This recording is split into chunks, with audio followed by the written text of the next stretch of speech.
everybody. I would like to welcome members and the public to this evening's meeting for the City Council. I'll ask my chaplain to open the meeting. Mr Mayor, City Councillors and members of the public, my opening remarks must acknowledge my sense of privilege at undertaking the role of chaplain to the Mayor. I love this great city, and a love that deepens the more I learn about its culture and diversity. And part of that rich culture and diversity and part of the greatness of the city lies right here in you good people. The commitment and self-sacrifice that you offer, I acknowledge warmly.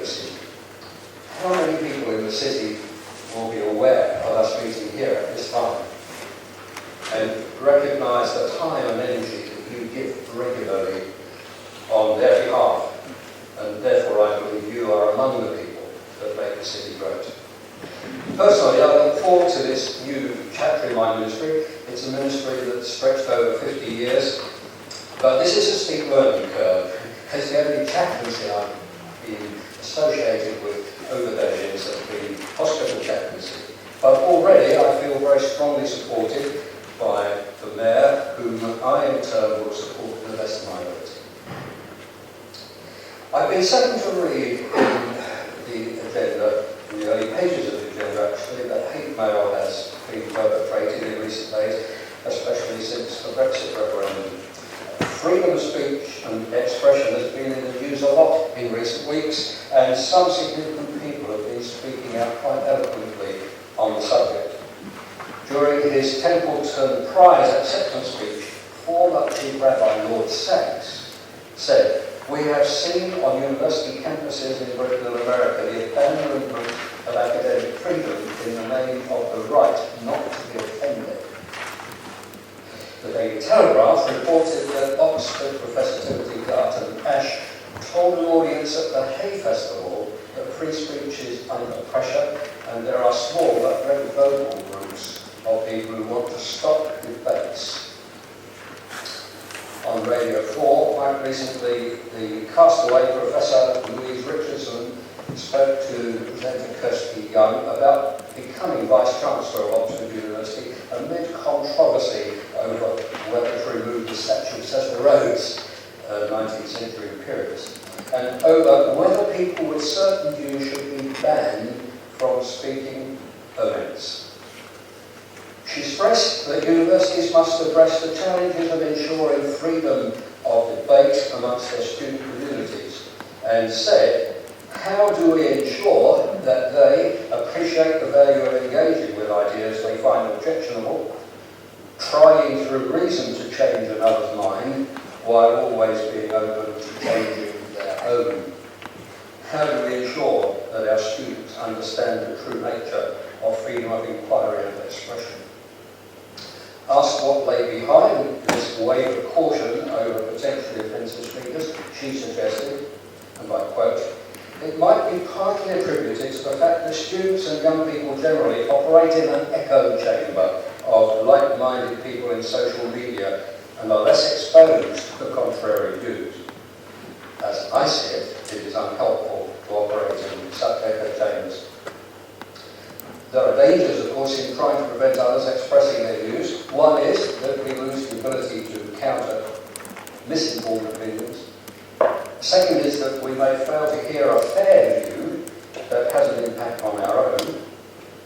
And the third is that we can be tempted to condemn everything about a person because of something they've said or done. It can be a way of attempting to divide everyone simplistically into good or bad and allow ourselves the false comfort of thinking we are nothing other than one of the good guys. As a chaplain, you will probably not be surprised for me to say that the biblical view is that all people contain the image of the divine, but none of us can avoid falling short. Do you agree? Well, answer my postcard to the Mayor's chaplain. So, as we commence this meeting, I believe that this is a place to argue with conviction, but also with real attitude.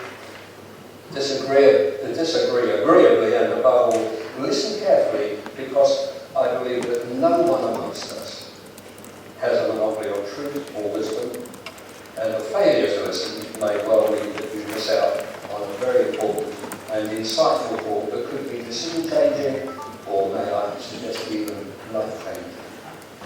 I'm looking forward to observing this meeting this evening and taking it. Thank you, Alan. Housekeeping. Please can I remember councillors to speak into their microphones so that everyone can hear the contributions made. If the fire alarm goes off, fire exits are located at the back and the front of the council chamber, and please follow instructions to exit from the offices. For wheelchair users and those with mobility issues, please make your way to the safe waiting area on the hillside stairwell. Council officers will be on hand to assist where required. An accessible unisex toilet is located outside the council chamber opposite the members' room. A drinks machine and water are located in the corridor opposite committee room 1. Please remember to keep yourselves hydrated properly this afternoon.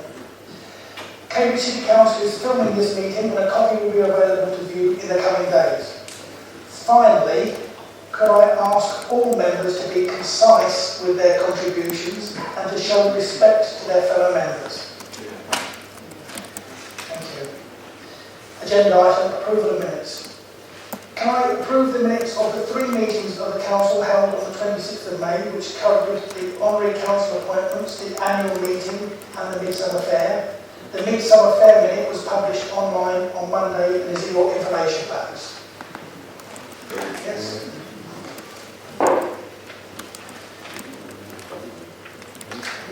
Mayor's announcements. Apologies. Apologies have been received from Councillor Gillespie. Are there any others? Councillor Collins.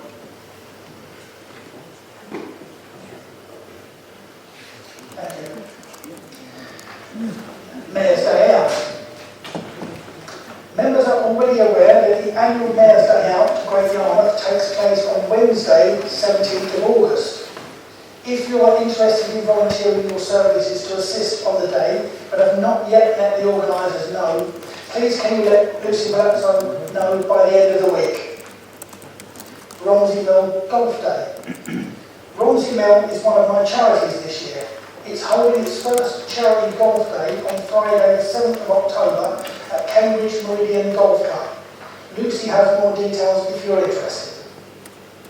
Harvest Festival Civic Service. This will take place on Sunday 9th of October at 9:30 a.m. at Great St Mary's Church. Details for this event will be emailed at the beginning of September. I would greatly value the attendance of members at this civic occasion.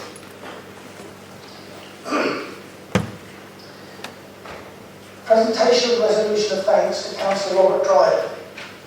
Before I call Councillor Dryden, I invited Mr. Gerald Floyce to the parlour this afternoon, and he's with us this evening.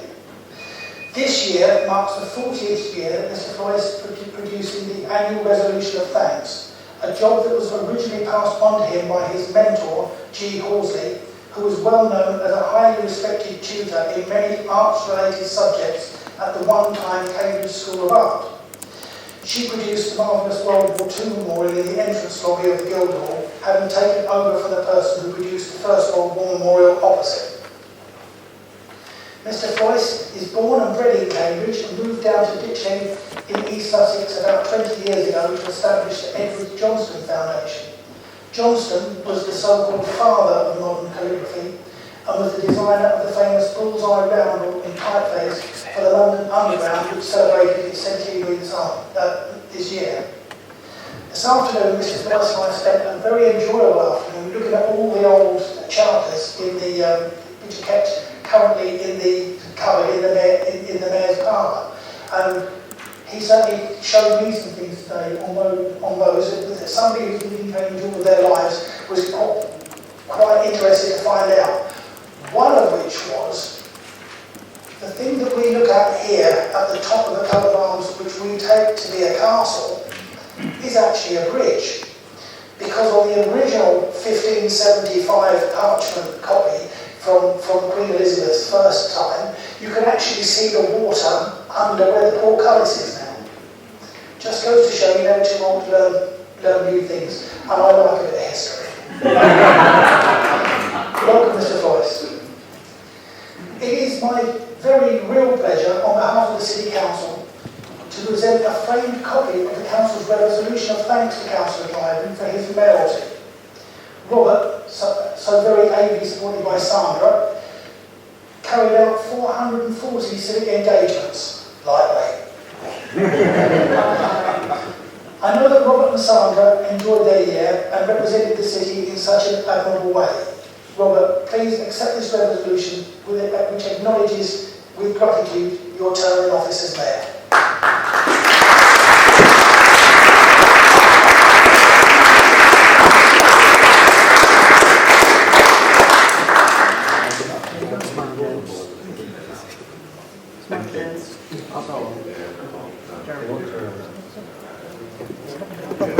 Photographer's taking control. All right. Thank you. Lovely.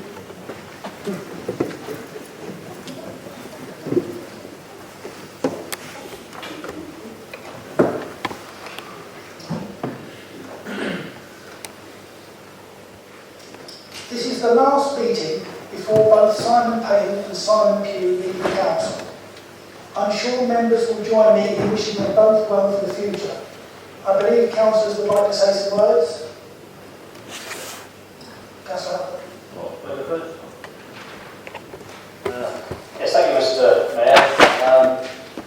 When you're interviewing for a successor to a post holder that you've known over many years, you actually do reflect on the amount of work and the contribution they have made. It's quite a salutary lesson, actually. So recently, some of us had a role of interviewing for the new strategic director role, and it was quite obvious the breadth of expertise required, and Simon Payne has shown that in the years that I've known him. He's certainly shown an expert sort of knowledge of the areas under his responsibility, and it's been a pleasure to work with him. I've been asked to say a few words because often we don't know an awful lot about members of staff until they leave, but which is a shame, really. But I've been asked to sort of give a bit of a potted history, and Jeremy likes a bit of history, as he rightly pointed out. I think it goes to show also the public service record Simon has shown over many years, not just here but previously. In 1974, Simon started as a trainee town planning technician with Birmingham City Council in 1974. And he had a major role in urban regeneration within Birmingham. I remember being at school at that time,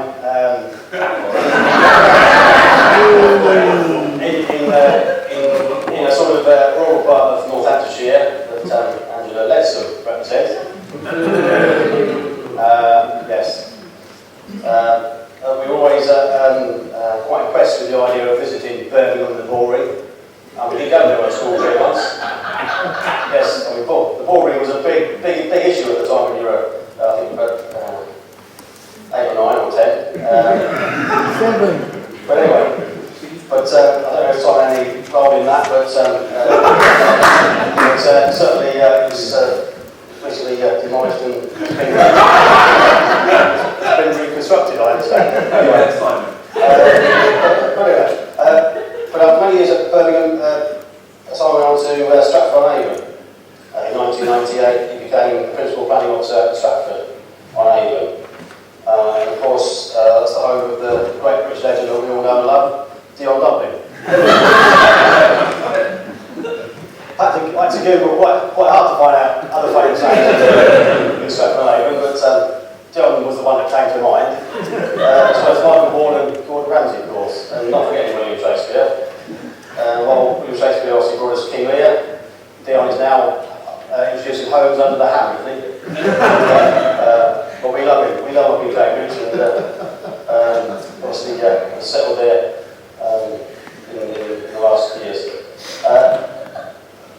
Simon came to the City Council in 2005. I don't know who was on the interview panel then, but being serious, I think they made a very good choice.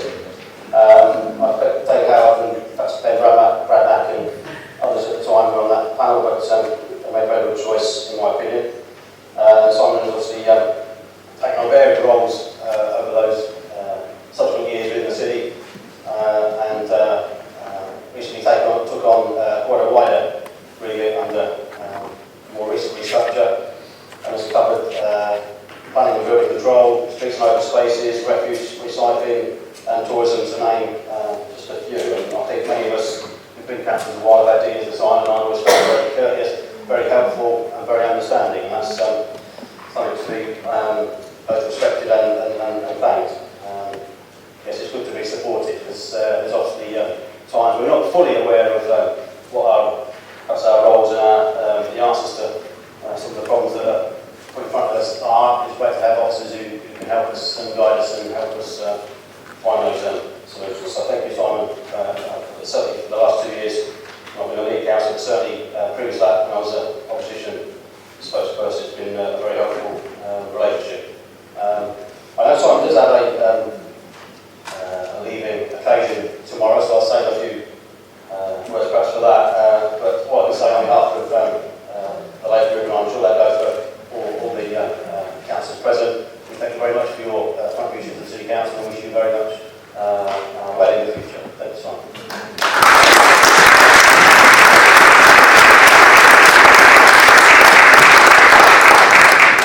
I'd like to add a few words, and also to add thanks to Simon Pugh. It isn't just that the two of them have got the same initials, they have several of the same hallmarks, and that is a professionalism and integrity, a commitment to local government, a valuing of people, including their staff, and also councillors. So they're two professionals in the truest sense of that word, and we're really grateful, particularly because they've given so much to this city, to our residents. And in terms of Simon, I just echo Simon Payne, I just echo the words that Kevin has contributed. We have really achieved so much in the last period with your leadership. Under a decade, but wow, what a decade. And I know that you're going to continue to follow up some of the themes that you've been taking a lead in here, and it's great that you're also going to build on the links both on with Heidelberg, but also work on smart city initiatives, which is something which offers so much potential. So you'll be one of the few EU citizens left in our midst. So thank you, Simon, and I'd also just like to thank Simon Pugh, who similarly, I again have done a bit of research,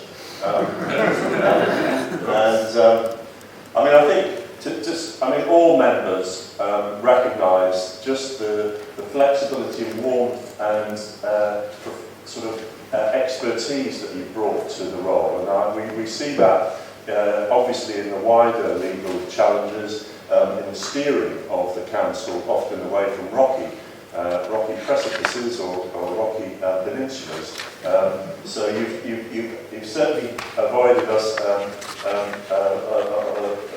scale of the Costa-style ship tragedy that we could have come close to on a number of occasions.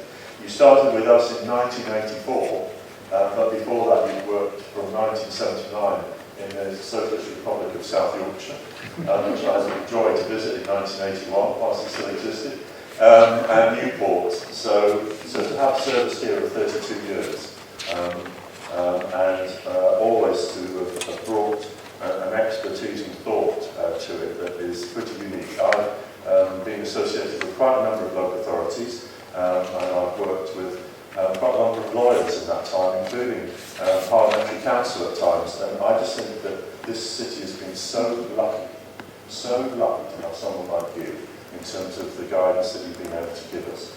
So, and it's also been a sort of participation guidance. So, for instance, sometimes members have had choices, and sometimes those have been good or bad choices. So you've said what you thought was sometimes the good choice, but you've also gone and said, but if you do decide to drive your car over that cliff, this is how I suggest that you steer it. These are some of the ways you might land it, and these are some of the other consequences that we would have to deal with afterwards.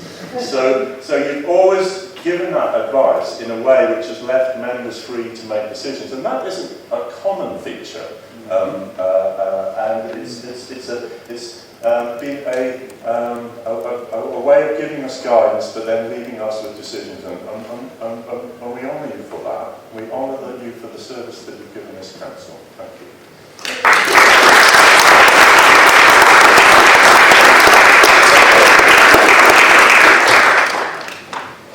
Mr. Mayor, I'd like to associate myself and my group and our predecessors in this group with the comments of both Councillor Blanco and Councillor Herbert.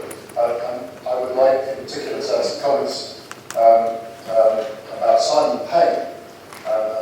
Councillor Cantrell will add some concerning Simon Pugh in a moment. My observation is that these director roles in our organisation are really difficult roles. They require at the best of times plates to be kept spinning in wildly different types and natures at various different speeds and levels of fatality. And that is itself, I think, quite a significant achievement to have kept those dishes and plates spinning over the period that Simon has been with this council, as he's had a portfolio of activities and services that have gone well beyond his original area of expertise, which is, as Kevin Blanco said, planning, and sometimes has resulted in him having to do more than just sit at an Olympian level, but actually to directly run some of those services as staff have turned over and reorganisations have happened. But I think the important thing to understand is overlaid on that, which is kind of business as usual. That's been the case for Simon over a period where we've started to engage in what I suspect our forebears would say was an incredible period of change in the way some of these services of ours are delivered. And my particular recollection is of Simon's contribution working with me on the creation of the first, I think, really significant principal shared service, which was the CCTV service, which was one of considerable complexity and was much different from just a domestic reorganisation in our own council. You face not only the scepticism of some in your own organisation, but also the scepticism of some in another organisation, and you have to build relationships, you have to be prepared to drill deep into data, some of which is quite foreign to you because it's not our own, and you have to have the agility of mind to come up with a new way of achieving something that was already established. And it was particularly important, I think, that particular example of shared service, which Simon was the architect of on our side, was a success because clearly it has been the forerunner of other services that we, as a council, chosen to share with other councils. And Simon has gone on to help with some of those too. So I'm confident that the council couldn't have accomplished and can't accomplish what we have in this huge period of change without a director of Simon's skills. And I learned particularly to appreciate his steadiness, his calm and his patience when confronted with great change, with great complexity or pressure. He has, as others have said, dedicated his career to public service and played it out, much of it at a very senior level, informing, guiding, implementing our decisions. And the council should be very grateful to him indeed. And I'd like to join with those others who've spoken in wishing him all the best for his new lease of perhaps a less structured life, and I hope that his plans for doing some of that in other parts of Europe aren't too disturbed by recent political events. So all the best, Simon.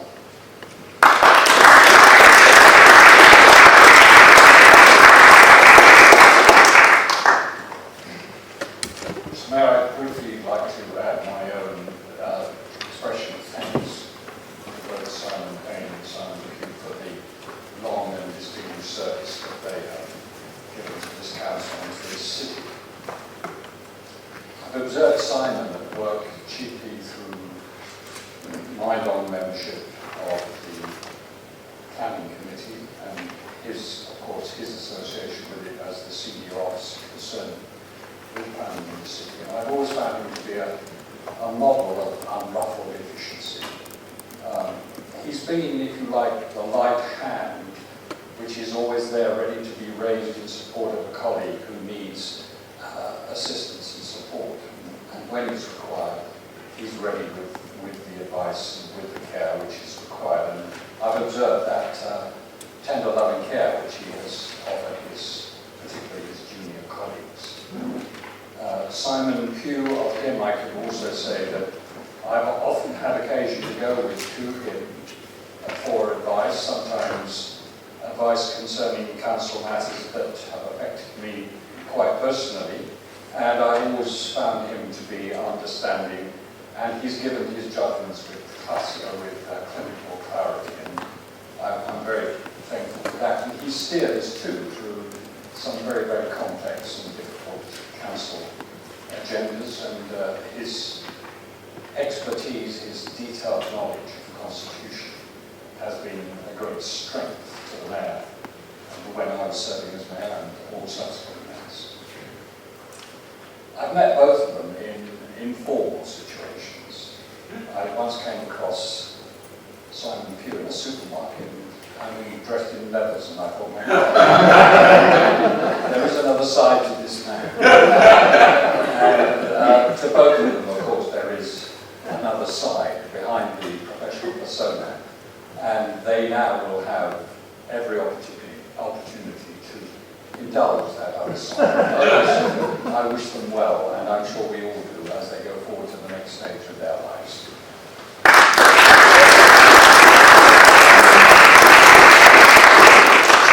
Now, I'd just like to add a few words on this side of the chamber in relation to Simon Pugh. Mr. Mayor, the Cambridge Dictionary defines a lawyer as being a person whose job it is to guide and assist people in matters relating to the law. And indeed, I think we've heard this evening that that's a role that Simon has performed, and so he's done what exactly it says on the tin, but he's actually done a lot more. And I'm sure everyone in this chamber at some point in time has had the occasion to call Simon either with a very small, very simple procedural point relating to a meeting like this, or a very meaty, complex legal issue that goes to the heart of this authority. And on the occasion that I've had that need to call him, what I've found is that Simon's always been very consistent, he's always been very open to take the call, and he's provided his time on the same basis as if you've got a stupid procedural question or as if you've got a very meaty, complex legal issue. He's explained the law in a simple way, particularly for me, a layman, not a lawyer, in a way that we can understand. And his advice has always left me with a sense of confidence in that the authority has someone who's there with a rudder, guiding it through these very troubled waters relating to legal issues. And so for an organisation like ours, having a lawyer like Simon has, as the leader mentioned, enabled us to avoid pitfalls, both financial and political. And using the illustration of the leader, which I concur with completely, Simon always gives you a number of options, and we're left as politicians to take those decisions in terms of which option to take. And using the car over the cliff analogy, I think Simon would most probably have said you need to put a parachute in the boot just in case you need it, but whether or not you can get to the boot is another matter. So, and I certainly have found that that type of advice is precisely the type of advice that one needs to have from a lawyer. Giving you options, setting out those options in a way that enables you, the politician, to take that political responsibility, but in a way that gives you confidence. And certainly on a personal level, I'm sure all my colleagues on this side, the other side of the chamber, and also councillors who are not present tonight, past councillors, really appreciate that approach that Simon has given. And interestingly, I also came across Simon outside this chamber on dark, foggy Friday evenings at Cotman on five-a-side football, where our sons were playing five-a-side football. And even then, Simon was quite happy to talk about legal issues on the council. So that's an illustration of Simon's commitment. But the true test, I would say, is actually a measure of Simon's contribution to this authority over many years. Will not really be tested today, but actually in future months and years when he's not here, and we will not have that benefit. So, Simon, we wish you all the best, relief from the telephone ringing, and we look forward at least to you having more pleasant discussions on legal issues than perhaps you've had in the past. Many thanks.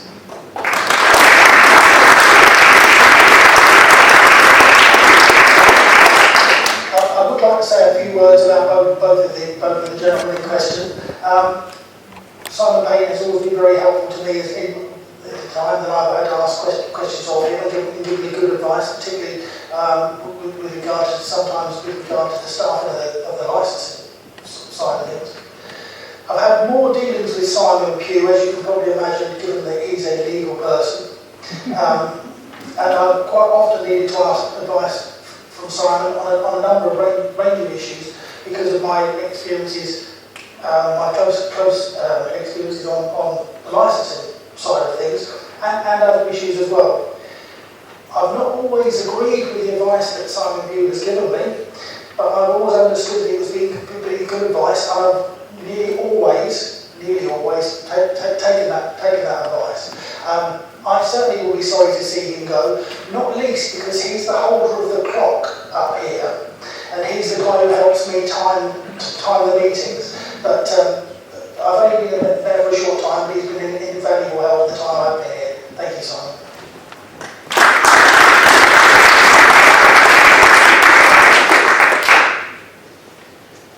Moving on, declarations of interest. I would like to ask members to declare now any interest in the items on the agenda before us this evening. Members are reminded that they can declare interest at any time during the meeting if anything occurs to them during the debate tonight. Councillor Watson. What about the European Union? So in relation to the motion.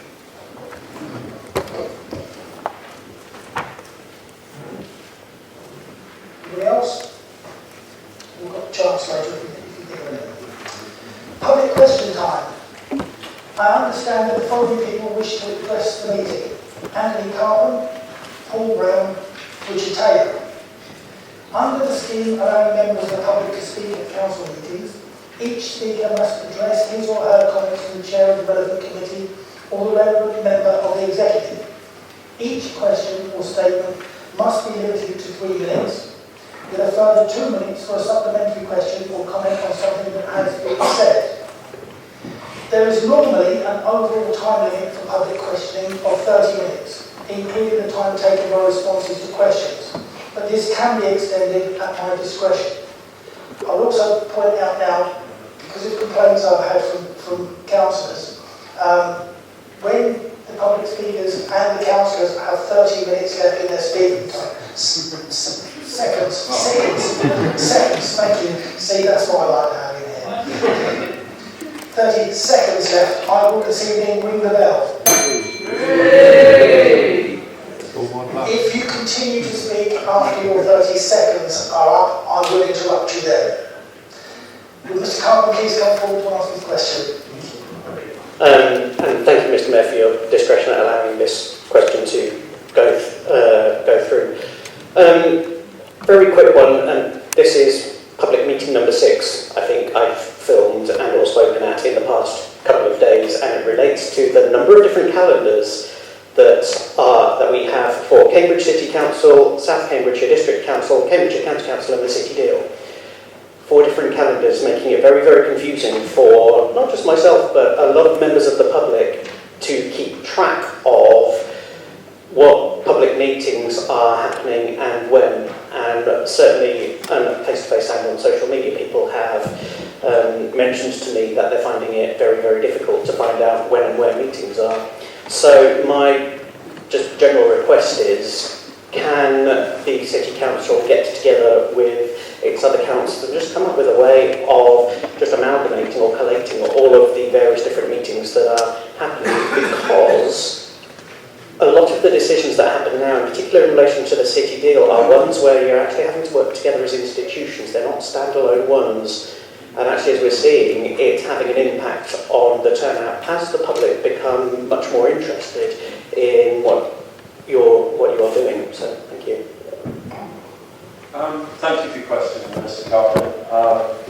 We do, certainly as councils, link up with the other two councils and with the city deal, and we seek to avoid clashes in meetings. So there's certainly an intention to avoid overlap. There is inevitably times when there is more than one meeting at the same time. The three main councils, and obviously we can address the city deal as well. The three main councils all have diaries which, in terms of councillors, we can access them through Outlook, and I think that facility may be available to others as well. So the diaries are all published. So each of the three has an online diary, but I think whilst in an ideal world it would be good to try and link up, it just at the moment we have to make decisions at times. The City Council about when we have meetings, the County Council in South Cambridge should do the same, and sometimes it just physically isn't possible to integrate, and it isn't really possible to integrate the three diaries into one. I think what I can do is have a closer look at the city deal and the way that we publish the dates of those meetings. I can't speak for fellow councillors, but I don't always regard their non-attendance as being related to whether or not they knew it happened. Physically, I had 5 meetings yesterday, you probably had 5 meetings or similar. It is not possible for all councillors to attend all meetings. Obviously, we encourage people to give a good spread of attendance, particularly on issues that are important. Scott, you have something there?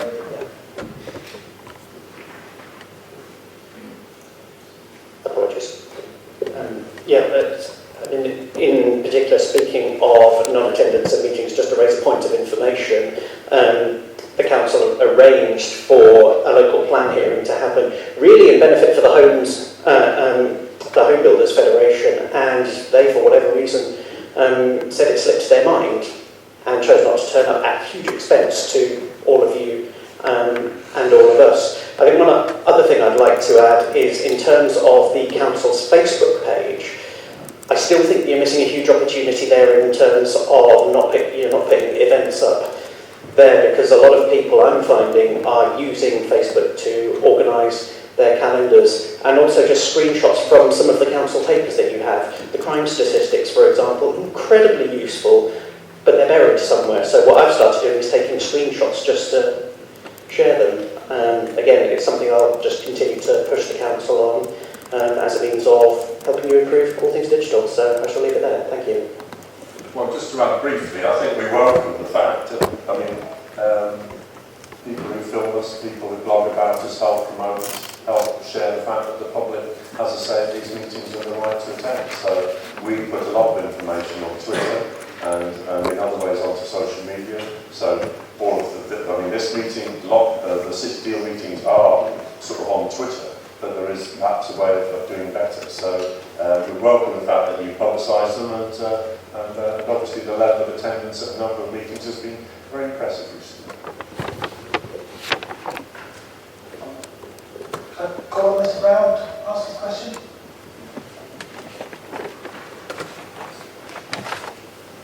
Thank you, Mr. Mayor, for allowing me here to speak.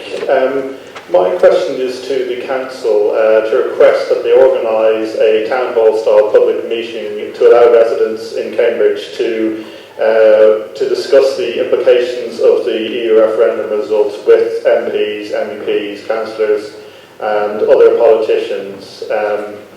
I think we all know that there's a huge amount of concern in the local community and beyond about the impact that the referendum might have, both social and economic.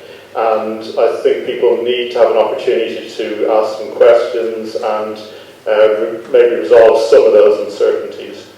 And I think there's a couple of issues which are particularly urgent.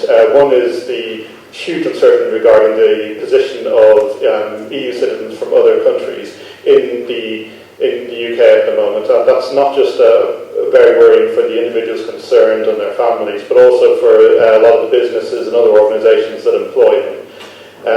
And I think we need to remember that these EU citizens did not have the right to vote in this referendum, even though the people most directly implicated by the results, and that there is a danger that they will be used as bargaining chips in the coming negotiations. So I think, given also the increase in racist attacks and the degree which has given licence, the fact that there are people, you hear people say things like pack your bags, will be on your way soon, etc. The government needs to send out a very clear signal that these EU citizens are welcome and that we will not tolerate racism, and the best way to do that would be to recognise their status of these EU citizens and give them the right to remain immediately. The other question is concerning the great uncertainty concerning the ability of UK citizens to take part in EU academic and research programmes. There's already been evidence from Scientists for EU and other groups who have seen that the UK researchers have been essentially frozen out of grant applications to take part in European collaborations. This isn't just about money.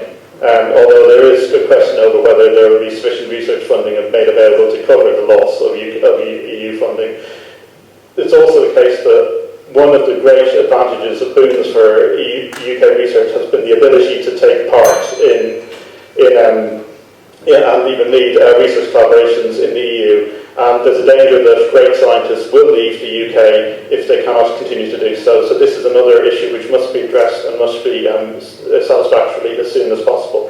I think for these reasons and many others, it is important to have a public meeting in Cambridge where the citizens can actually discuss these issues with their elected representatives and other politicians. Thank you. Thank you, and thank you, Mr. Brown, for your question. I don't disagree with the word that you said. The referendum that occurred on the 23rd of June will have long-term impacts as well as you've raised short-term ones. I won't go into the whole of the issue. We're going to be debating the issue of particularly on EU citizens and their rights, and also the issue of hate crime later in the meeting. The council helped with the organisation and the support of the event that took place. I call it the umbrella event because there was a lot of them in front of the Guildhall, and that clearly represented such strong opinion. I know that some 2,000 people have written to Dan Zeichner as our MP, either by email or letter. We have to take account of the fact that there are people in the city that didn't feel that the EU or that was the right decision. And I think we also have to take account of the reality of who's running the country and how best to work with them. In terms of the substance, I've spent much of my time since the referendum working with other organisations in the city, working with both MPs, several meetings. A particular urgent focus on the issue you raised, because 9,000 of our residents, our people, effectively made a contract with this country when they agreed to come and live here. Many of them of whom are also married, or whether to other EU citizens here or to UK citizens, and they've made their home here. So the conclusion is that I agree with your request. It has already been requested also by Dan Zeichner as our MP, and whilst other people have talked to me about, well, can we organise another march, I think an indoor rational discussion is the right route. So we've looked at the availability of the small hall in this building. I don't know how we organise an event in terms of making sure it's balanced. I would personally propose and seek a well-chaired event which has some balanced contributions and is actually looking to the future. I appreciate that there's a huge amount of despair amongst some people, but we have to focus on, well, what is it that we need to do? And that, as you said, the most immediate issue is the position of 9,000 Cambridge citizens. So I give you commitment that we will investigate organising a meeting in the Guildhall, and that we will be open Obviously, it's a question of how many people want to come, but we will organise it in a large venue, and we will invite people to come along. Thank you. Thank you. So just wondering, I forgot to mention timescale. I think really given the very fast pace of things that are going on in the country here and in Cambridge, if it could be arranged within the next month, I think that would be very useful. Well, we've investigated dates, basically we would be looking at a date between, I think, the 25th of July and the 5th of August. Thank you. Mr Taylor, you want to ask your question? Thank you. I'm Richard Taylor, President of Cambridge. I'd like to address my comments to the Chair of the Civic Affairs Committee. Though really what I want to do is just speak to councillors before you take a decision later on about your allowances. I'd like to urge you all to vote not to increase the amount of money that you personally take home. When I pay my taxes, what I expect you to be doing with that money is providing public services, emptying the bins, helping people to find an appropriate home in the city. Now, I think everybody in the city will understand really clearly what the decision before you today is. It's a question of our money's been entrusted to you, and some councillors are proposing that you take more of it home personally. So for that reason, because it's such a simple and clear decision to make, I suggest that you have a recorded vote so that we can all see how you decided to spend the money. Because I think that this decision really lets people find out your attitudes to public money, what you think of public money, and what respect you have for public money. If you were to decide to take it home with you yourselves, I think that shows a lack of respect for public money.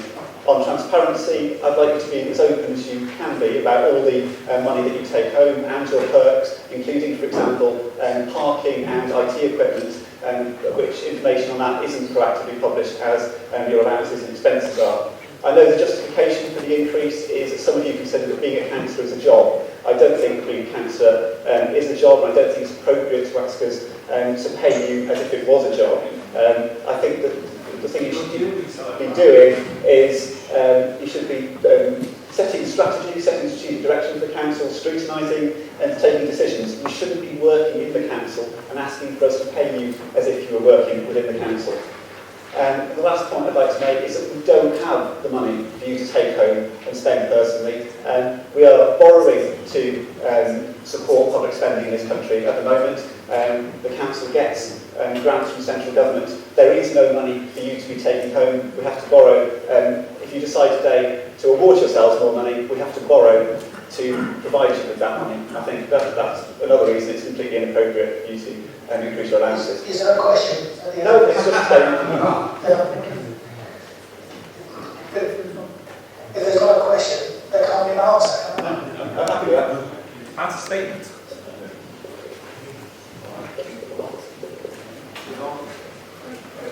Would you like to reply to the statement? It's going to be debated later on in the chamber anyway, so yeah.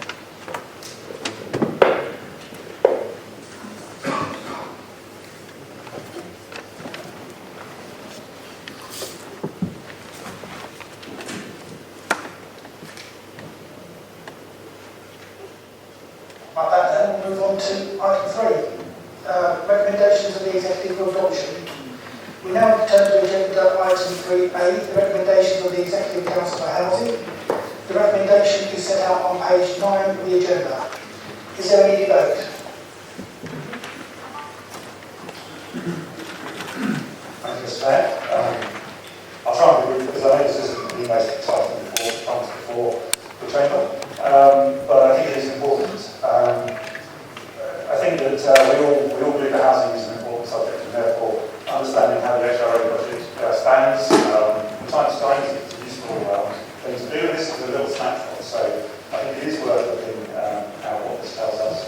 The recommendation is simply to really carry forward, so of course we're going to look at maybe that in the committee, but the report does illustrate a couple of points that I think it's worth everybody just focusing on.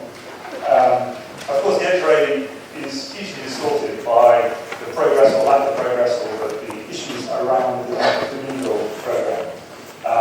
And that's what we see here.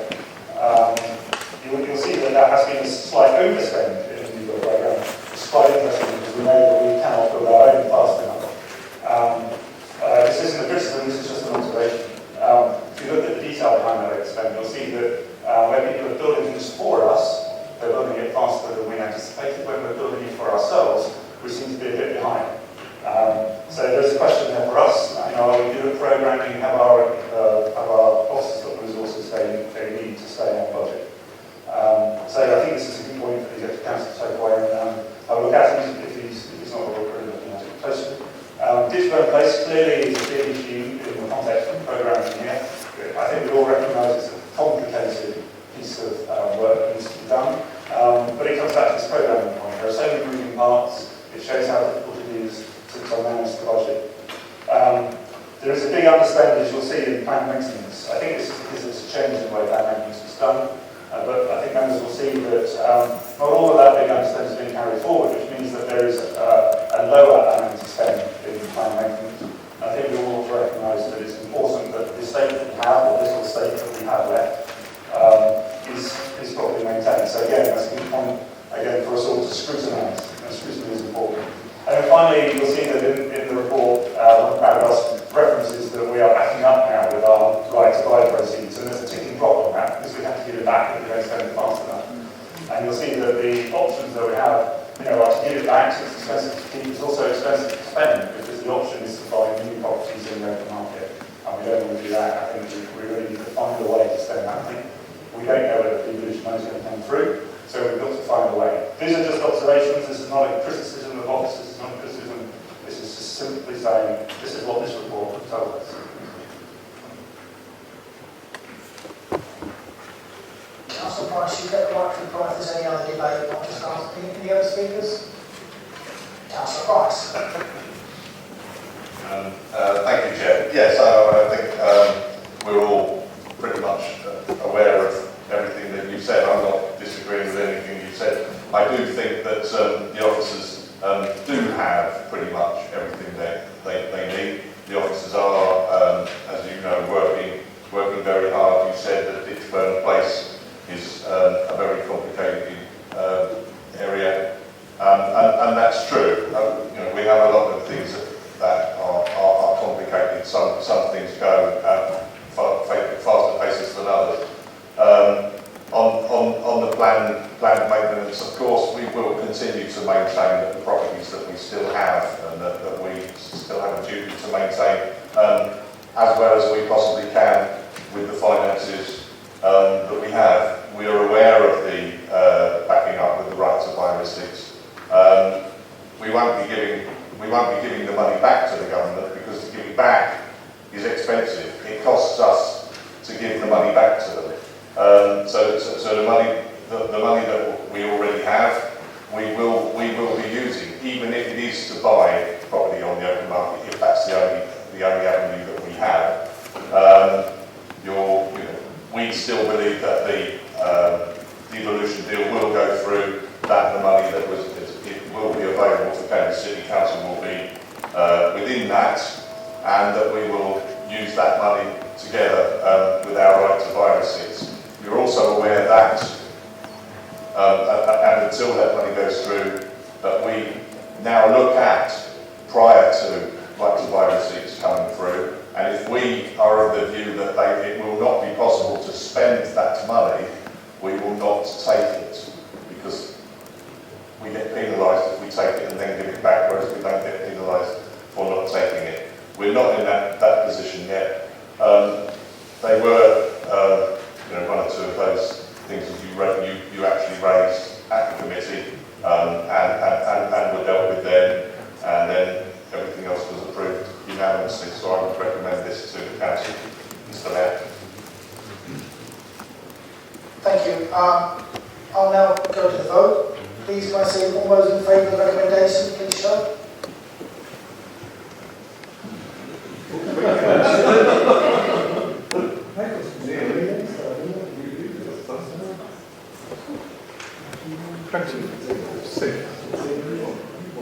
And those against? Now turn to agenda item 3B, the recommendation of the Executive Council for Finance and Resources. The recommendations are set out on page 25 of the agenda. Is there any debate? Councillor Mr. Mayor, I'd like to move an amendment in relation to the recommendation which is set out on page 15 of the supplementary package. And I'd just like give a few comments as to the reason why I'm proposing an amendment. During the item coming to strategy and resources, Mr. Mayor, I expressed concerns regarding certain elements of the capital plan that we were considering, in particular in relation to elements relating to the EIP projects, 20 miles an hour project, and for example the cycleway project. And whilst we recognise on this side of the chamber that the capital plan is a meaty animal, and there are large chunks of cash that can get spent one day after the end of a financial year, and so therefore the capital plan looks material in terms of slippage, but in reality that cash is then spent immediately after the end of the financial year. We recognise that. But in relation to these projects, Mr. Mayor, I have a concern that this authority is not delivering. And it's not delivering for residents of the city. And these are projects which may be small in nature, may not be material in the overall scheme of things, but in your wards, for your residents, these are important projects, and they expect us to deliver. And so, Mr. Mayor, the fact that we now look at a position where the EIP projects are £500,000 behind in total at the outturn gives me a cause for concern. And then one has to overlay on top of that, Mr. Mayor, is that what we heard in civic affairs in relation to internal audit were undertaking a report in this area of the authority, still draft in nature, but haven't been able to actually sign off on that report. Now, officers in this area are working with internal audit to work through some of the issues, but I think it is an illustration where this authority needs to have a look at what's actually going on. And so therefore, Mr. Mayor, what I'm proposing is a special report, a specific report, comes to the next Strategy and Resources Committee in relation to this area of the capital plan. Because we have to remember, Mr. Mayor, that the context of this, and I appreciate the current Executive Councillor is new to this portfolio, and so his approach may be a different approach, but his predecessor, the infamous Councillor Owens, his argument was, and we heard it, I went back actually, and the benefit of video of the opinion formers, Mr. Taylor, for example, is that you can actually go back and hear Councillor Owens on a number of occasions, and he quoted as saying, in relation to the capital plan, he was going to promise less and deliver more. And not only that, Mr. Mayor, if you recall, we paused the EIP budget for a full year in order to do that catch-up. Now, the current Executive Councillor in Strategy and Resources indicates that we're cautiously ambitious in relation to the capital plan and these projects. What I would argue, Mr. Mayor, is that actually we're neither. We're promising less and we're actually delivering even less. And so I hope members will support this amendment. Thank you, Mr. Mayor. Is there a second up? Do you speak now?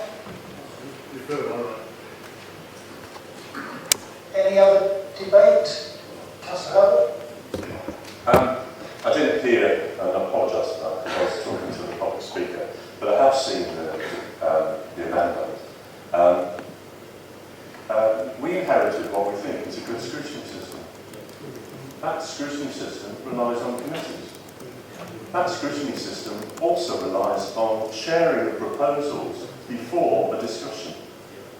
These are a series of amendments that have been sprung on the council, which could have been brought at scrutiny committee. You can nod your head, Councillor Cantrell, but these issues have not been properly raised at scrutiny. Point of order, Mr. Mayor, this was raised at Strategy and Resources. I know the leader left early because he had another engagement, I appreciate that, but I actually did raise both of these items at Strategy and Resources in relation to these issues. Okay, then you're asking for a review of capital, Councillor Cantrell, and you can do that within Strategy and Resources. You do not have to bring a resolution to council. Every member of this council, and it's good to remind people, we have the right to ask for a focus, ask for a report, right? So I accept that there is a right to bring items to this chamber. But by bringing them without any notice at all that you're going to bring them an amendment, and by putting the focus on the council, and I accept that there was some discussion that night, it's just not the way to do it. So yes, there can be a debate about scrutiny, and I'm sure that the Executive Councillor for Finance and Resources will bring this forward. But we raised last October the fact that if you bounce in, and that was on, and I remember going back to the previous October, you bounced into this chamber a whole bunch of changes where you were actually trying to stop Cambridge Live being set up in this chamber on issues that you hadn't raised in committee. And I will come back on the other amendment that follows this to the next one. You certainly didn't raise that one. So you cannot have proper scrutiny by trying to do it in this council chamber. I'm sorry. Councillor, you get the right to reply at the end of the debate, or if you wish to speak now, bearing in mind that Councillor Bick has not yet made his contribution and seconded the motion, you may wish to hold back.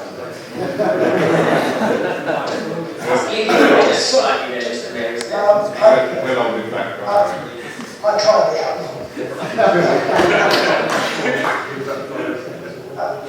Any other debate? Mr. Mayor, I would like to second this amendment. I don't think there's anything procedurally wrong with this amendment. It does follow some exchanges at Strategy Resources on exactly this matter. And the question is not a complicated one, to be frankly clear. We are looking at an area where we simply as a council are not getting something right. We seem to have a particular problem in delivering physically engineered projects. There's a lot of the capital programme which is about giving money to other people to spend, for grants or making property investments and such like. But the particular area where we seem to have a problem is this area of physical capital projects which are supposed to be engineered by our own staff in-house. And this is not a new problem, it's a problem that existed 18 months ago and drove the administration to say that we're going to fix this problem, we're going to fix it, we're going to do two things. We're going to have a restructure of the group that is responsible for them, and we're going to do that, and also we're going to have a holiday from all new schemes and the environmental improvement programme. That was itself a disappointment to a lot of members and a lot of the public who come to us looking for those schemes. But we thought, fine, okay, if that's going to fix the problem, then maybe that's worthwhile. But we've had that holiday now. There's been a catch-up period for the backlog, a whole 12 months. There's been a restructure, but we're still looking at an enormous backlog. So there is something still that is seriously wrong if we can't get this right. It's been said that, oh, well, it's because there are lots of little small projects and it's very fiddly for people to do. And I accept that many of the projects are of a small nature, but I think members all around this chamber will acknowledge that these projects, small though they are just the things that do satisfy many, many residents. The small, the low-value projects, carefully deliver enormous satisfaction to many residents. So I think that this amendment is asking for a very sensible thing. He's asking for a little bit deeper review of what is going on and how can we get it right. I think we have the residents' interest to think about here, and I really hope we don't get further into these sort of procedural recriminations. We didn't have long enough to think about it. The amendment went in yesterday. It's very simple. It's not a complex one, and it deserves a simple response, and yes would be a great answer. Councillor Robertson? Thank you. There was discussion at the Strategy and Resources Committee about this item, but as I said then at the time, we are ambitious about providing various capital schemes in the city, and sometimes we have not been able to catch up with all those works. We did have had a holiday at a time when we put schemes, we wouldn't accept new schemes. We've also introduced a new system so that schemes don't get to be considered until they've been properly looked into and costed. So we are addressing the issue, and we will continue to do so. But it is a pity that we didn't actually raise this issue further at the Strategy and Resources itself. I think that we will not accept this proposal to add further work on the council officers. What we need them to do is get on with doing the work rather than actually producing reports. And that's what we will do. Thank you. We now need to vote on the amendment. All those in favour of the amendment, please show.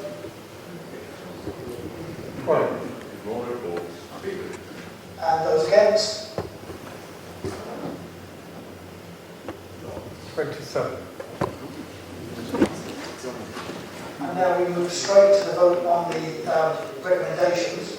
All those in favour of the recommendation, please show. 27.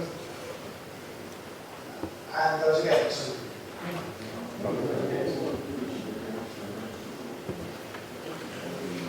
We now turn to agenda item 3C, the recommendation of the Executive Council for Finance and Resources. The recommendation is set out on page 67 of the agenda. Is there any debate?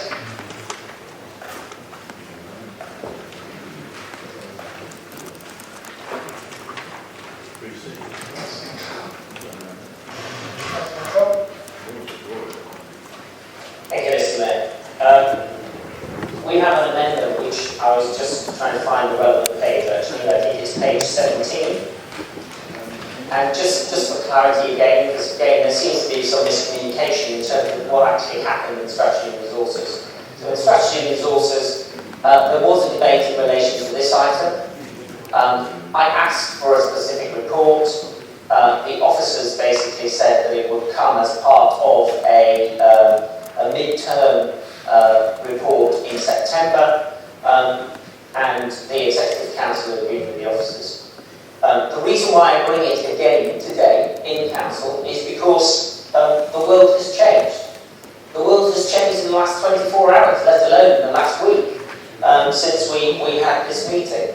And so I think it's very important that we as an authority get advice from our officers in terms of what our position is financially and what approach they will take in this very uncertain world. And let me give you an illustration as to why that is important.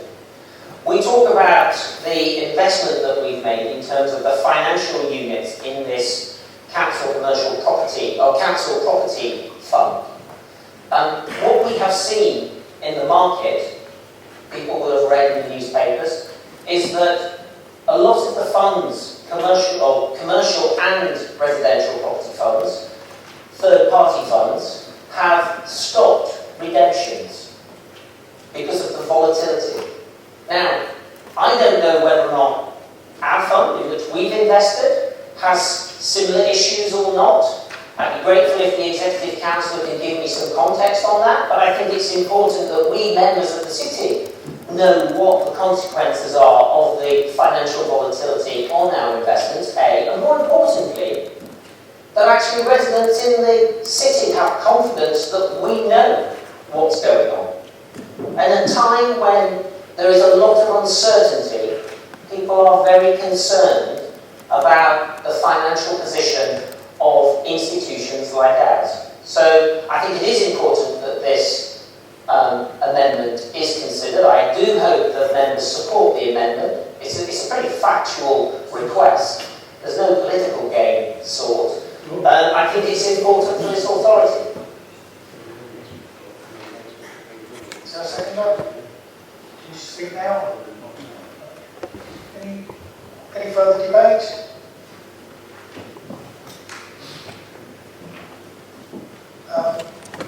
Again, you get the right to reply on this. You wish to speak now? It hasn't been seconded. Councillor. Well, the committee did happen after the referendum, and so there was knowledge then that there is volatility. There is a mid-year financial review, and it is that happens each year. And the thoroughness that we get in that mid-year financial review is that all of the risks are analysed, and Clearly there are issues, and particularly, I'm no more expert on some of these than Councillor Cantrell might be able to claim. But we are in a huge period of volatility. Mr. Mayor, the currency has gone down 10% plus. It's bounced up a bit today. We don't know what's happening. We didn't think it was a good idea at the time anyway. But by September, when we are preparing reports, well, if the mid-year review, financial review comes to committee in October, that will address it. So I appreciate, I mean, if I had a list of the times that Councillor Cantrell over the last 2 years had called for a special report, that would be a long list. And I've heard it at Civic Affairs about not changing delegations unless there's a further report, making sure we have reports before we do things. And I think we have a system in place. So I know Councillor Robertson will probably add to it, but again, there is not a need for a separate report. Any other debate? Councillor. Mr. Mayor, Councillor Herbert's previous contribution was saying that it was open to opposition councillors to request a report when we like. So it's rather strange that his contribution just now, he was bemoaning the fact that people were asking for too many special reports. This is an important matter for the public. It's a matter of public interest. And sometimes I'm thinking that Councillor Herbert would prefer it if we conducted the full council meeting without any business to transact at all. We just make speeches about senior people on the staff who are leaving, vote in silence and go home early. I mean, it may suit. The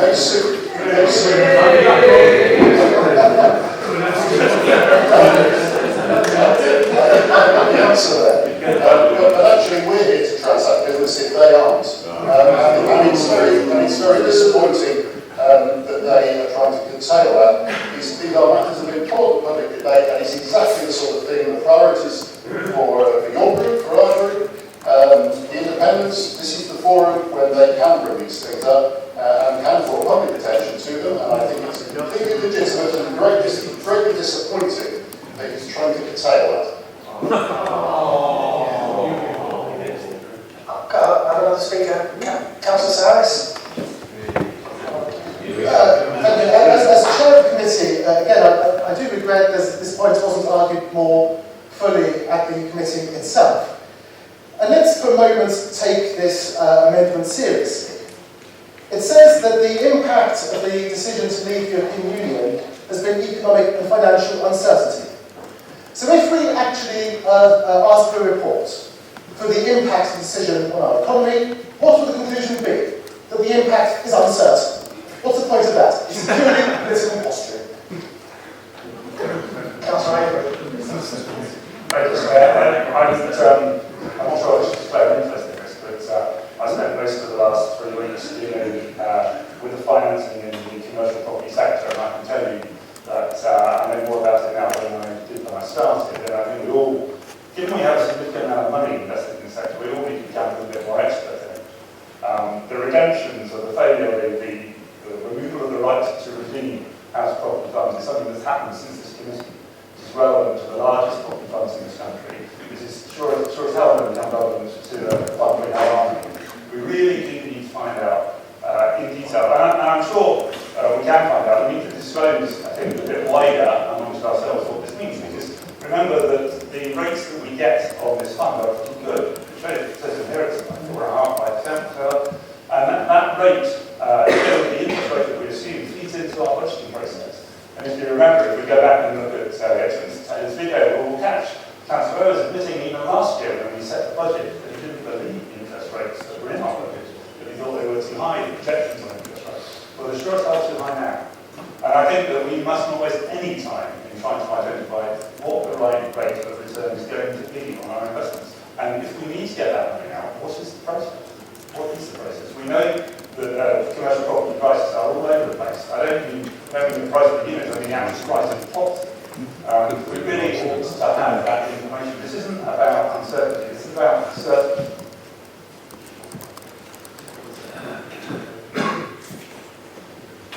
Councillor Robertson. Thank you.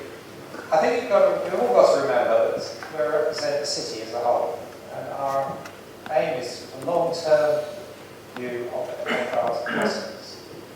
I was in the same role in the 80s when we were investing in property then, and we're benefiting from those properties now. The investments we've made recently in property, in property funds, must be seen as long-term investments. And to try and guess what's going to happen in the next few months is not the answer. It's to have a strategy for a long-term position for the benefit of the people of Cambridge and to ensure that the economic progress of the city is developed. So, as for the request for a special report, well, as my colleague Kalida has said, there will be a report in September anyway, and we will make sure that the issue, to some extent, is covered by that. But really, it's the long term that really we must be looking at. We're not worrying about. It's not personal finance that we're dealing with here. We've got to think about where we are in our career, in our life. This is long term of the city. It's not an issue that you can worry about in the short term. You have to think long term about it. So we will deal with it in the autumn in the normal report. We now move to vote on the amendment. All those in favour of the amendment, please show.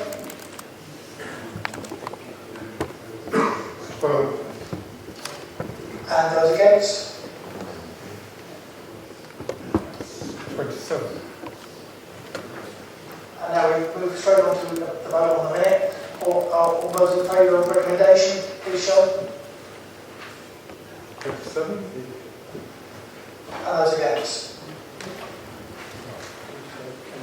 Thank you. We now move to agenda item 4, recommendations of committees for adoption. We now turn to agenda item 4A, the recommendation of Employment Senior Officer Committee, monitoring officer arrangements. The recommendation is on page 87 of the agenda. Is there any debate?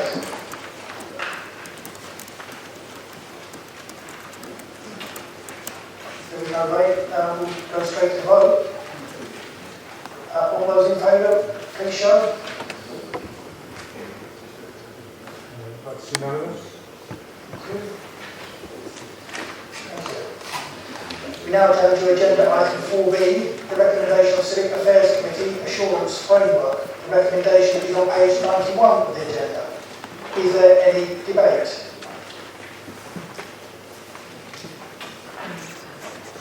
If there is no debate, we'll go straight to the vote. All those in favour? Please show. Unanimous. We now turn to agenda item 4C, the recommendation of Civic Affairs Committee review of members' allowances. The recommendations are on page 132 and 133 of the agenda. Is there any debate? I thought I was doing too well. Councillor Kentrell. Thank you, Mr. Mayor.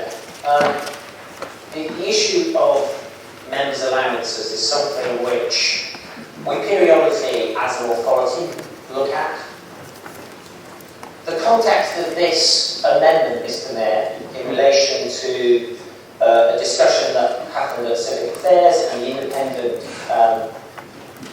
experts' report around members' allowances, is that one has to remember, we as an authority, as a council, chose not to change the members' allowances post the financial crisis.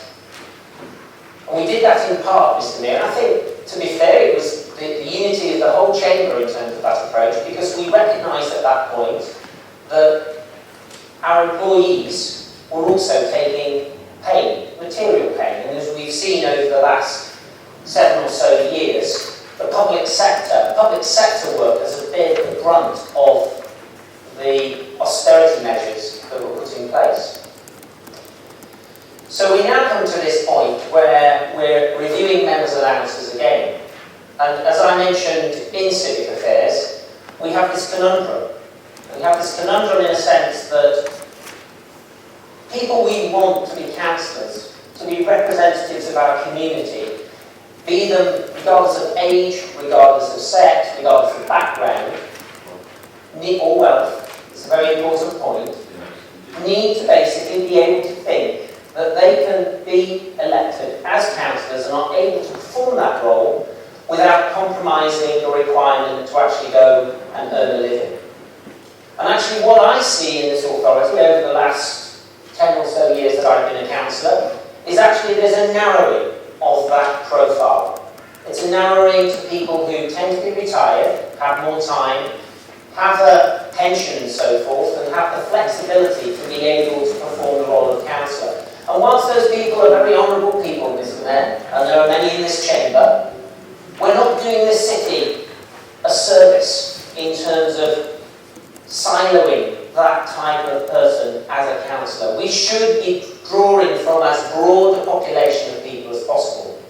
So the principle of raising the members' allowance is one that I think we should look at. And then it comes to the amount. And here, I have to say, Mr. Mayor, I've spent a lot of time thinking about what that amount should be. And if we took one level, I illustrated it in S9, if you look at the increase of the base grade of employee within the authority, ignoring the improvement for the living wage, the increase in salary, ignoring spinal progression, was about 4.9% over the same period where we have not taken any change in members' allowance. If you look at the improvement in salary as a result of the consolidation we did by introducing the living wage, and so we did away with a number of tiers of grade, that increase is approximately 14%. And I think, Mr. Mayor, that when we take this decision, we have to think about when we sit on the opposite side of the table to the employees of this authority, be they people who collect rubbish, be they people who are out there, city rangers and so forth. And we also have to bear in mind, Mr. Mayor, that we have to face the public. And the logic of the increase has to be credible with the public. And for that reason, Mr. Mayor, I think that this percentage increase is the increase that this authority should consider. Thank you, Mr. Mayor. Is there a seconder? You wish to speak now? Councillor Kendall. Thank you. I think the points have been made. It's basically about the importance of allowing poorer people to become members of this council. Thank you. Councillor Hickley. What should councillors be paid? Well, let's go through the options. One is that they should be paid nothing, that it should be entirely a matter of voluntary service. If that were to happen, the consequence inevitably would be that councillors would be stuck even more than they are at the moment with the retired and the wealthy. Councils simply would not mirror to any degree the range of citizens within a society. The second option, again theoretical, is to pay them a professional salary commensurate with their responsibilities. When you consider the size of this organisation, the size of its budget, the huge sums of money that we authorise to be spent, saved, invested, when you consider the importance of the planning decisions, the licensing decisions that this council makes, and the kind of expertise and care that councillors exercising those functions have to demonstrate every time they act on behalf of the public interest. I hope Councillor Herbert will not be embarrassed if I mention not him personally, but as a leader of this council, he has, over the last several months, been fully engaged with speaking with government ministers, with top civil servants, about the devolution deal, the city deal, and a number of other important matters of that kind. And he is responsible politically for a council in a city which is the fastest growing city in the United Kingdom. And for that, he picks up something equivalent to a shopkeeper's income, if that.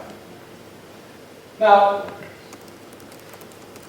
let's say that neither of those options, the salaried professional on the one side and the purely voluntary on the other, neither of those can be defended. Because of the public service ethic that all of us are signed up to. We're not in this business for what we can get out of it. We want to do a decent job, but we want the job that we are doing to be done by as wide a range of citizens as it is possible to attract. And frankly, the question of income, of payment, does matter to a good many of our citizens when they might consider whether to serve on the council or not. And I hope that councillors this evening, when they come to vote, will ask themselves the question, how important are these allowances in my own financial circumstances? If they're simply pin money, money which they could almost do without, then perhaps they should consider very carefully whether they shouldn't, this evening, abstain when it comes to the vote. Councillor Ryan? Very briefly, the reason I want to support this is because over the years we've had independent panels give us guidance on what we can accept. I think it's ridiculous to keep having these panels coming, independent panels, then we ignore them. So I think we should go along with what the panel advises to do. Any further debate? Councillor Starr? Just a quick thing. So one thing that hasn't been said is money is a medium of exchange.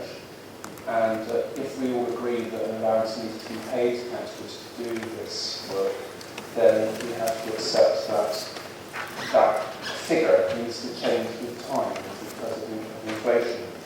Obviously inflation is very low at the moment, but there still is inflation. And so I'm saying it's more for the public really because it's been filled rather than councillors in the committee because I know that they all understand this, but the fact is that it is a sensitive subject. We're talking about our own allowances.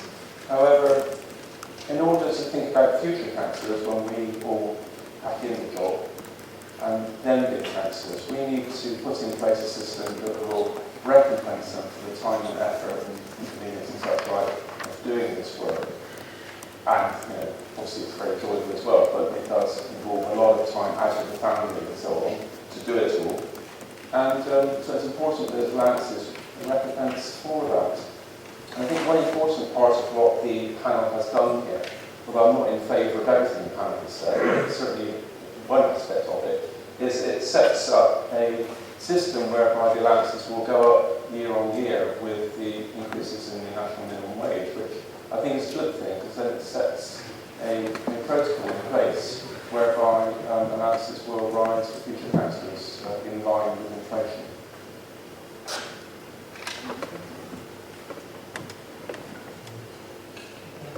Councillor Robertson first. Councillor Herbert, I'm still holding you. Councillor Dick. I think firstly we must thank the independent panel for their work. They spent a lot of time digging into the facts and finding out what they could from us and from other sources. And what they've come up with is an interesting report. It's worth reading in more detail. There's a section in the beginning that says, Cambridge is a dynamic and rapidly growing city with a national and international reputation to uphold. It forms a vital part of the nation's economy. Well, that's not just hyperbole. I believe that is a genuine fact that we do have a place in the east of England and in the whole of the country, which we need to uphold. And to do that, we do need to have able councillors who are helping council officers make decisions. I think that it's useful. I think we have unanimity really on the fact that something has to be done.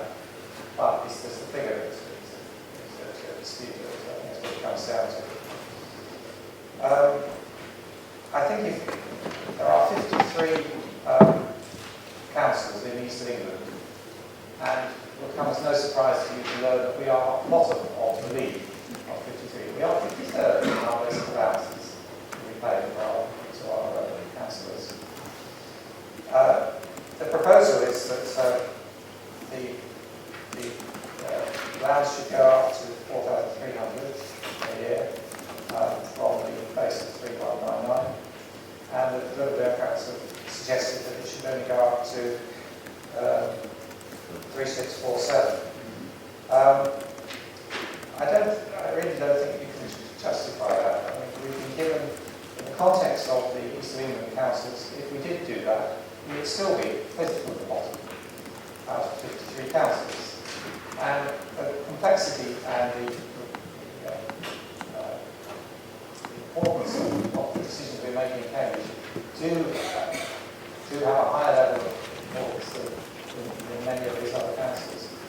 If you look at the level of investment that we've got in Cambridge, our level of investment in property is far higher than what any of the other district councils. Our volume of work we get through each year is relatively high. It doesn't possibly compare with some of the unitary authorities, but they're relatively and the county councils as well. So I think we have to reflect on the fact that we do need to pay a reasonable amount. Again, I'll quote from the independent panel's report. Being a city council is a voluntary activity for which an allowance is paid in order to ensure that diversity is encouraged and no one is debarred from taking active part in the democratic process. Well, I think they've come up with a figure which they justified to themselves and they want us to accept. I think we should accept that. We're coming from a very low base. We've always had that low base. It's not just the last review that it was low. It was low to start with. I think we have to be realistic and compare ourselves with the other councils in the area, in the region, and in the other councils in similar authorities around the country, Oxford in particular, and recognise that we should be paying a reasonable amount of money for people to be able to take part in our democratic process and be able to actually council of the city council. So I would urge you to reject the amendment and to approve the original proposal. Councillor. I've got Councillor Herbert. Is he still showing to speak? No, I'm to leave.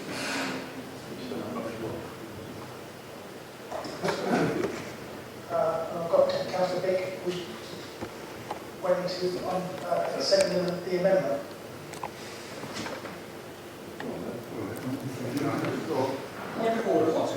Councillor what's going on is I had Councillor Herbert who showed wanted to speak. I was holding Councillor Bick for seconding the amendment at his discretion. And I was just getting a bit of agreement across the floor that we were quite happy to take in that order. That was all. Councillor Bick. Thank you, Mr. Mayor. I think that there is no difference, as Councillor Robertson said, on the principle involved in this issue. That we all know that the reason why the council desisted from increasing the allowances since 2008, why it took that decision then, and why it continued with that decision for those years afterwards. I think we all agree that this is the right time to review that approach.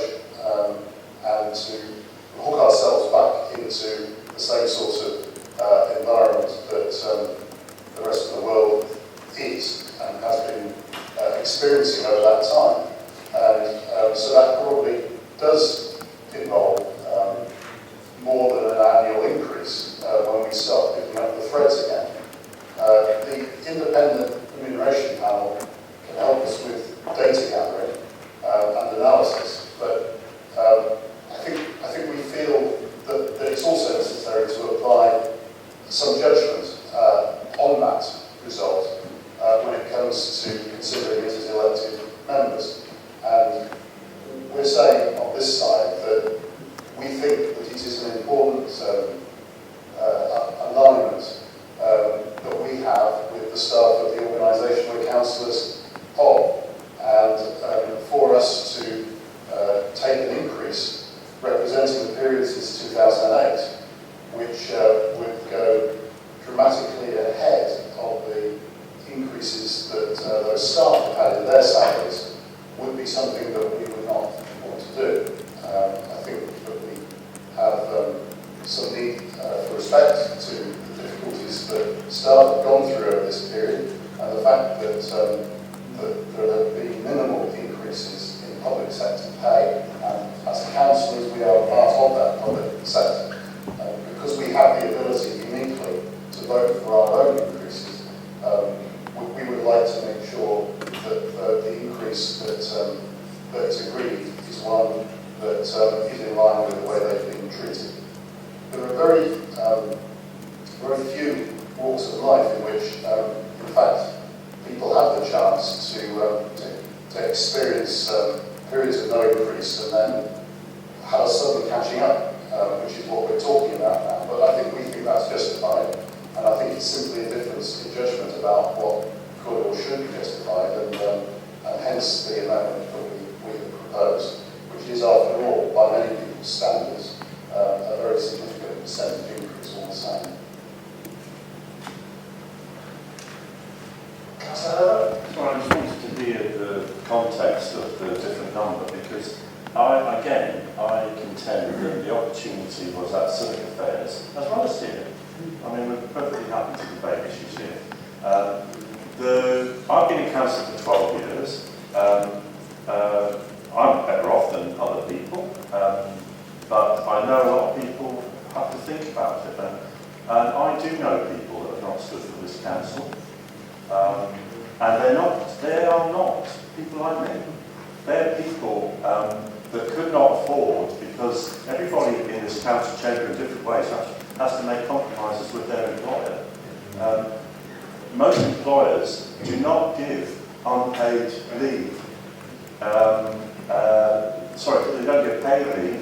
A number of employers don't give unpaid leave either. So I'm not here to argue for myself. I asked for the document to be shared, which is the summary of the 52 councils. And of the 52 councils in the East, we've been bottom for year after year after year out of 52. And so this isn't a comparison council did in 2008, it's a longer comparison. I've been in council since 2004. There's been one change in 12 years. So I don't take it seriously. We are voting on something that affects us ourselves, but I think we're actually, I don't know how long I'll be a councillor, but I'm more thinking about the councillors that are coming. I'm not thinking specifically there. And after this, I did a recalculation, and my friend, Councillor Robertson, is normally spot on, and I probably gave him this figure because I didn't look at the table right, but we moved from 52nd to 42nd. And that is not moving up, way out. And if you actually look at what councils judge to be fair, other councils right across the region judge it to be different.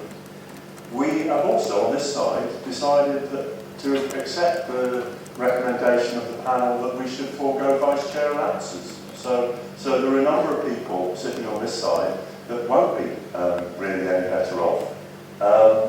And that doesn't apply to your side partly because we just happen to believe in taking them as vice chairs of committees. So it's not an easy decision, but the panel has come up with a rationale. And the panel has also, if you look at other councils, there are, I think, 10 or 15 wise councils around the region that have got a low base index whereby they just don't index it. So this is a low base index from here on. There is no proposal from the panel or from this side to do this, other than to recognise that over a period since 2005, there has been no increase. Thank you.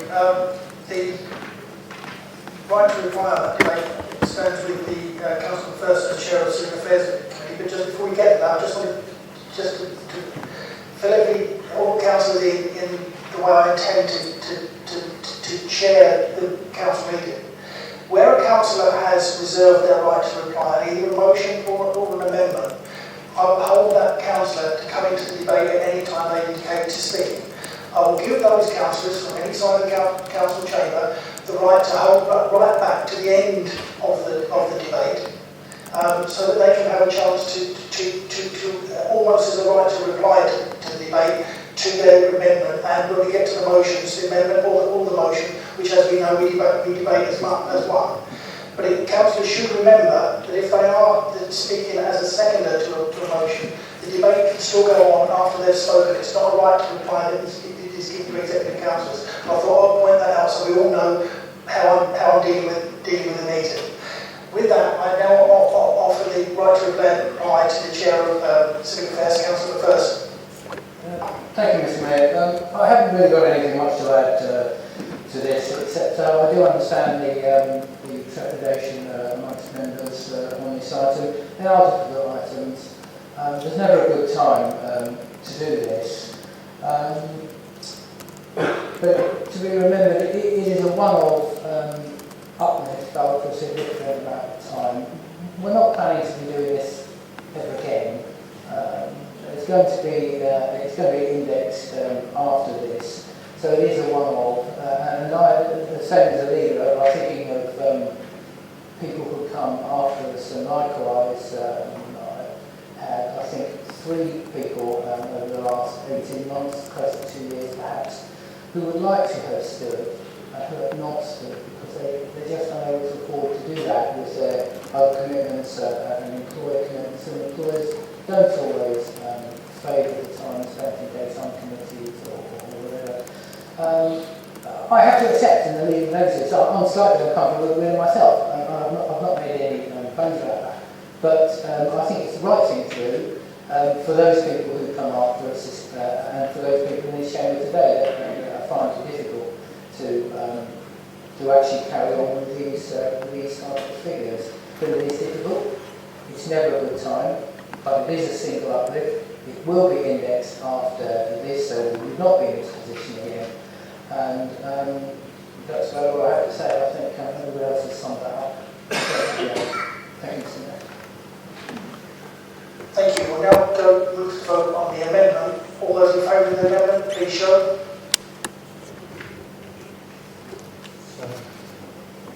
Thank you. 12. And those against? 27.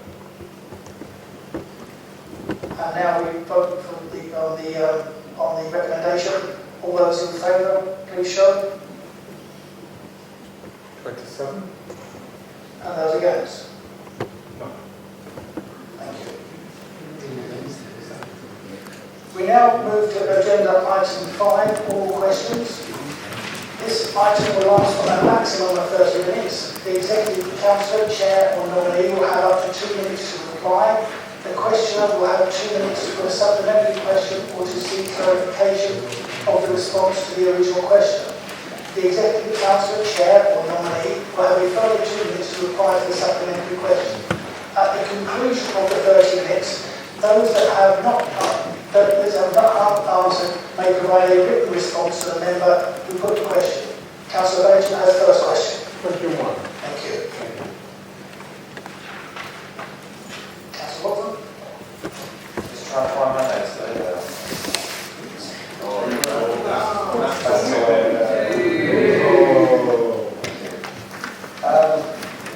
Right, when we took over control of the council, we found there was lots of money sitting in bank accounts, earning very little, maybe 0.5% here or saying there.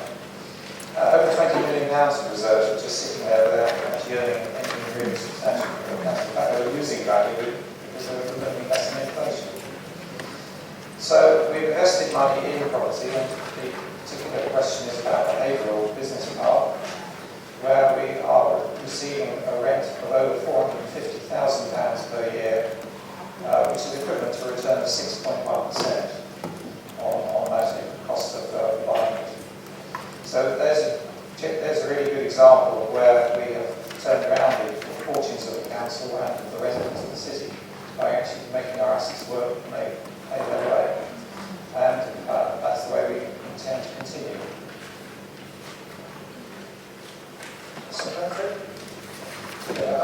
Can I congratulate the Executive Council and his predecessor for actually investing the money in that way? Oh, go on. Can I? Point of order, Mr. Mayor. Was that a question? Yes, Also the many councillors. The meter's running on this 30 minutes, so I should keep it quiet between you. Councillor Austin. Question 2. Thank you, Mr. Mayor. I think that this has been slightly overtaken by events, but I'll answer it in the spirit I think it was addressed. Unfortunately, a period of heavy rain during the dismantling of the infrastructure after the beer festival resulted in localised damage to Jesus Green. Pretty ugly localised damage. This period of wet weather then continued on a regular basis throughout June, which nationally has been recorded, I think, as the wettest ever since records began. These unprecedented weather conditions have hampered the rectification works, so officers were ready to undertake the work, the reseeding, arrange for the delivery of materials to the site, soil and everything else, but it was just simply too wet to do the reseeding, and that actually delayed it quite a bit. We didn't get the chance to work the damaged area with the machinery that was required until the 8th of July, Thursday the 8th of July. The affected area was demarcated with orange fencing to deter access. It's quite flimsy fencing, so it's more of a kind of deterrence than actually do not trespass. The work's now complete, the fencing has been removed, full access is now possible. There's a handful of patches of Jesus Green where the grass isn't quite established yet, but we've still got mild rainy weather, so the grass is likely to grow quite quickly.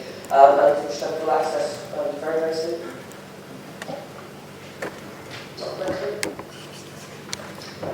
I have to say, I didn't notice the fencing had been removed. I think it must have just been today that came up as the case. I appreciate it when it's been bad, but it has actually been in a shocking state. We've had some very good weather since the beer festival, and the other side of Jesus Green has been absolutely packed with people. And it's really sad to look over and just to see that the whole area is empty because people can't go on it. I think the issue is, clearly a lot of people really enjoyed the beer festival, so it was good and that was great. I think it's good to see that actually being put in place with what appears to be runways and roads for people to sort of set up the stores and carers being taken from there.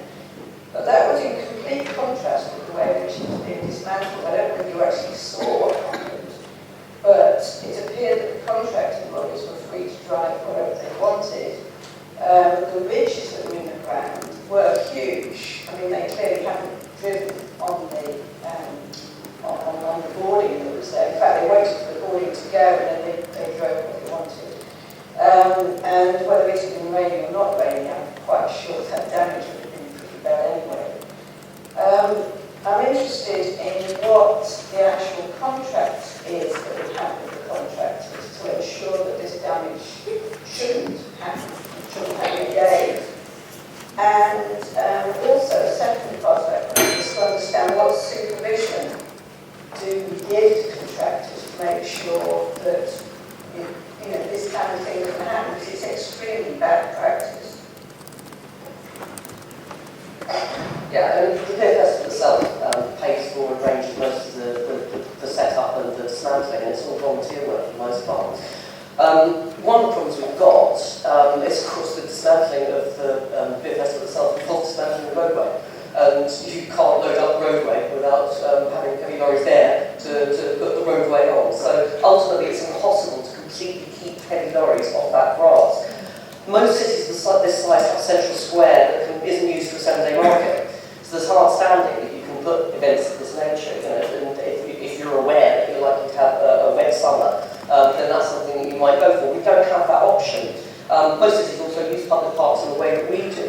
But we don't have the option of using tarmac civic space, and although I am possessed of several useful superpowers, I can't change the weather, and I can't make muddy grass behave like tarmac. Well, it means we have limited options. So we either stop running events or allowing events like the Beer Festival. The Beer Festival, as you know, is run by volunteers. Or we acknowledge and accept that actually having heavy machinery set up and pull down means that sometimes there is going to be damage to the grass. That is the price that we pay for having events on public open spaces in wet weather. Grass grows back, as my colleagues are repeating, and this seems to me to be a reasonable price to pay, given that it's not the council to pay.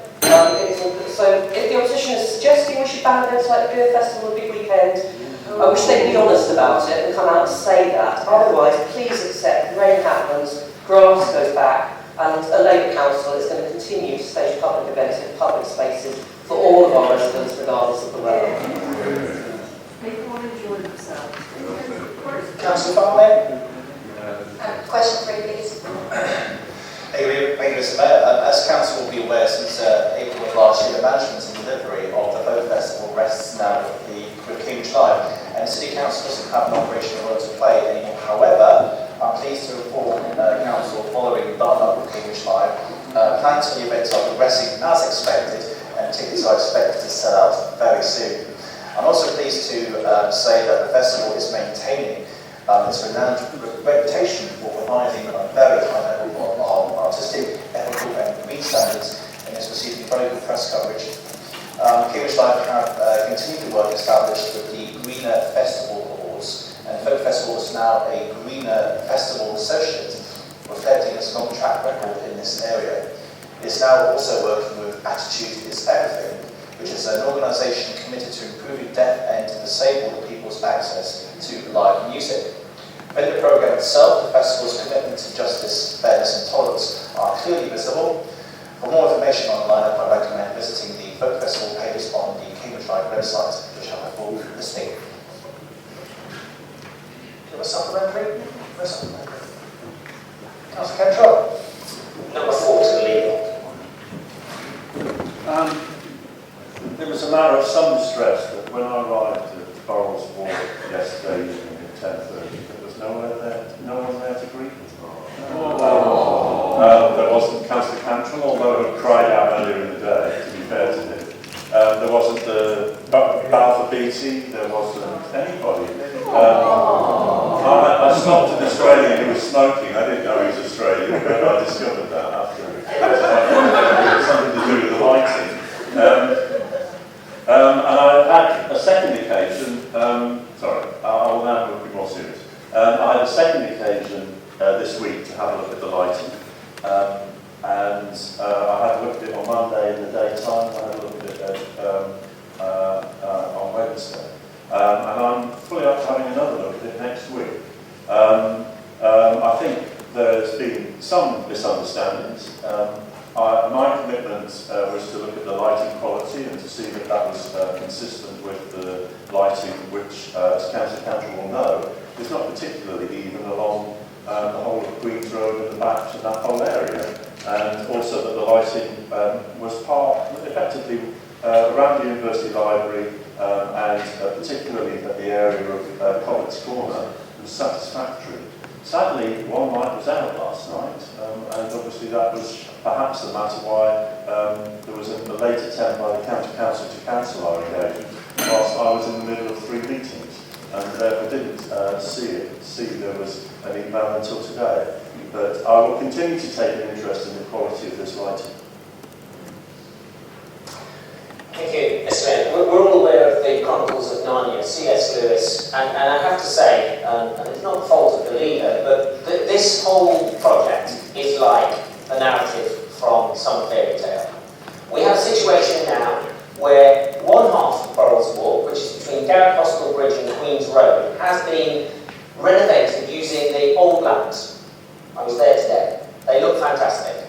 We then have the second half of Burrells Walk, between Queen's Road and Grange Road, where we are living in the land of Narnia. It's like giants. These are 6-metre high poles, and they're spaced out. And actually, Any member could have gone along today to see what the effect would be, because all the lights were on today, in daylight. So I do hope, and I know to be fair to the leader, he did invest a lot of time beforehand trying to make sure that the county and Balfour Beatty got this right. They haven't got it right. Will the leader give a commitment that the second half of Burrells Walk, there is remediation work undertaken, so the height of the lights are reduced to the same height as the first half of Burrells Walk, so that everybody can enjoy what is in effect a very unique part of the city? I'm sorry that Councillor Cantrell will not be there for a 10:30 truce with me next week, but I'm hoping that Councillor Messing may be available. So we will have a good look. And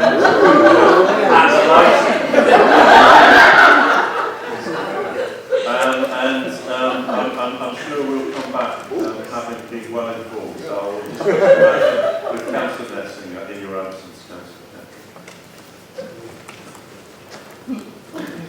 The next question is down for Councillor Sinner. Is there anybody here who wishes to ask a question on Councillor Sinner's behalf? My microphone won't work, so I'd like to ask question 5, please. People might. Ironically, it's about electric. So, yeah, no, in response, obviously you were there as the chair of the committee, but Councillor Sinner wasn't. In terms of a brief update, I won't go into all the absolute details. What I would recommend, if anyone is interested in this topic, he wasn't at the committee, and isn't on licensing as well, where it's coming up. I would recommend you get the paperwork from online, the committee from the end of June, where he goes into quite a bit of detail about the different strands and things that the government is trying to do to encourage both electric and hybrid taxi uptake. In a nutshell, amongst the things that are in the report, the electric taxi rounds, like the fee waiver, tapering. It doesn't work. Keep up with that. Tapering the dates, and obviously looking at ANPR. And obviously, if we do have electric and hybrid, can we just give up on the microphone? If we do have electric and hybrid taxis, obviously there is to do with only testing in terms of requiring less testing in terms of emissions, obviously emissions because they're not that polluted, but also in terms of the longevity of the vehicle would be enough to meet. Apart from that, we obviously got the OLED bid is still going on. The paperwork, I believe, has now been sent to us last week. So with the government, the terminal is going on there.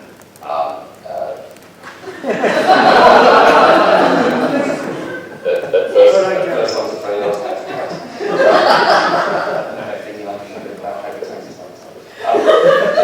And then the only other thing apart from that is obviously as taxis start appearing, they're both more frequently hybrid and electric.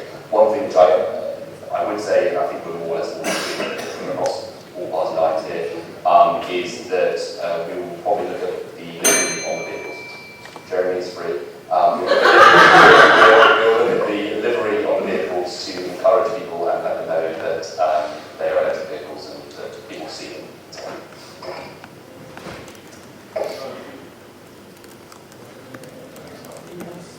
No, that's not good. Do we have a supplementary? That's, of course, very welcome to hear, considering that many of us are exceptionally worried about the levels of particulate in the air. We have many city centre schools where we have to work and children have to learn amidst increasingly high level of particulate. People have to play in our city centre parks. And doubtless people, particularly with those with lung problems, asthma, and also those who are worried about damage to our general environment will be pleased to hear that. Could you please update us, just as next week, on the status of the city electric fleet, please? Obviously, we have gone from having, I think, once 10, 12 years ago, the council tried to get one electric vehicle and it couldn't get over the Mill Road bridge, and then was round thereafter, failing several times, was taken back and never to be replaced. We are now up to, I believe, 9. There are definitely 7 that I've seen in our fleet that have been having delivery changed into council delivery. So in the space of, I think it's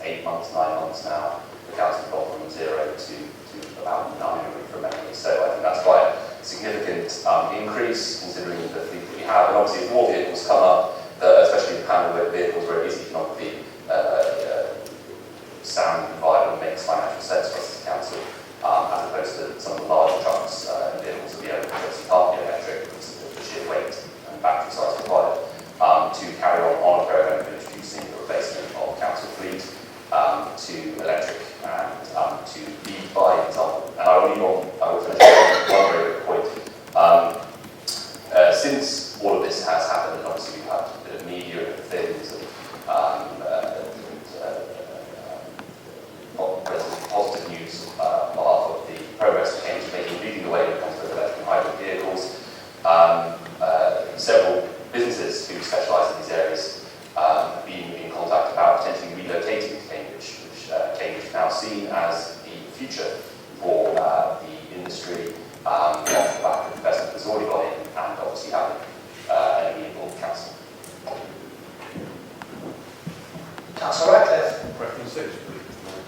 I met the Commander of Police for Cambridge a week ago, and this was the first item on the agenda. There have sadly been events right around the country, particularly in the week after the referendum. There's some horrible events.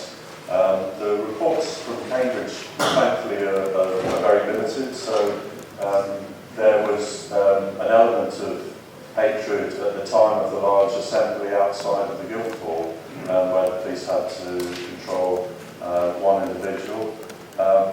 There was also some incidents of hate crime in relation to the protest about Orlando. So there was some racist graffiti on some lampposts in my own ward, but there's nothing specifically, I'm glad to say, that has been directed against Europeans in the way that it's happened in Huntington and elsewhere, which is a sign of the integration and support and warmth in this city. But yeah, we will continue to focus on hate crime, but I think in particular the continued incidents that tend to happen in this community tend to be against the LGBT community, but also against the Muslim and Asian communities. That's supplementary. Councillor Jones. Thank you, yes, lucky seven still here. The City Deal Board, which I mention only rarely in this chamber, but mainly during the council question time, and which I'm obviously going to have to respond to broader issues of scrutiny, had a very clear view about the local liaison forums, including that they should be set up separately for Histon and Milton Road. And it wasn't how I expected the first meeting of those local liaison forums to occur. So, as I stated, following that meeting and in discussion with the chairs of the local liaison forums, both who expressed concern about both the setup but also some of the processes, I have had a long discussion with the county officers about them, and essentially meetings which were originally proposed for next week will now take place at a later date, because I'm not happy that the process has been set up in as effective a way as I would require. The local liaison forums are not there to suddenly redesign the whole scheme, but I just want to be particularly clear, to use a colloquial phrase, what is up for grabs. So I want to see, and the officers, we've had a discussion, more of a geographic focus to looking at each of the three of the sections of both roads. For it to be clear to residents what's involved, to look at those sections in a more integral way, so it isn't just looking at things like landscaping and public realm and trees as an afterthought. So process that their workshops are not that have got a specific remit, that there could well be a longer time period in terms of looking to make sure the workshops are successful. And a process to engage residents in knowing what is going to be discussed, and particularly to have a stronger line on the landscape. Thank you, Councillor Herbert. Yes, I look forward as Chair of the Histon Road Local Liaison Forum, and also I'm sure my colleague Jocelyn Scott as Chair of the Milton Road Local Liaison Forum, to ensuring we do get the process right, and that's critical for the residents we represent. And I do appreciate very much the opportunity to talk with you, with city board members and senior officers to make sure that happens. And would you agree with me that a period of reflection and to make sure this process is absolutely spot on for the future is a really important thing to do? Well, I think the reflection is underway, and obviously residents' associations as well as local councillors in the area would like to know the pattern of the proposed meetings. So that will be occur. I think there's been considerable reflection in the last week, and I think it's important that we are in a position then to give clarity to residents and to councillors. They are local liaison forums. They can make their own recommendations or resolutions and proposals, but it just needs to be clear what their remit is. And I know that the local liaison forum for the A428 also welcomes the fact that we've sort of taken a deeper breath about exactly how that they will operate.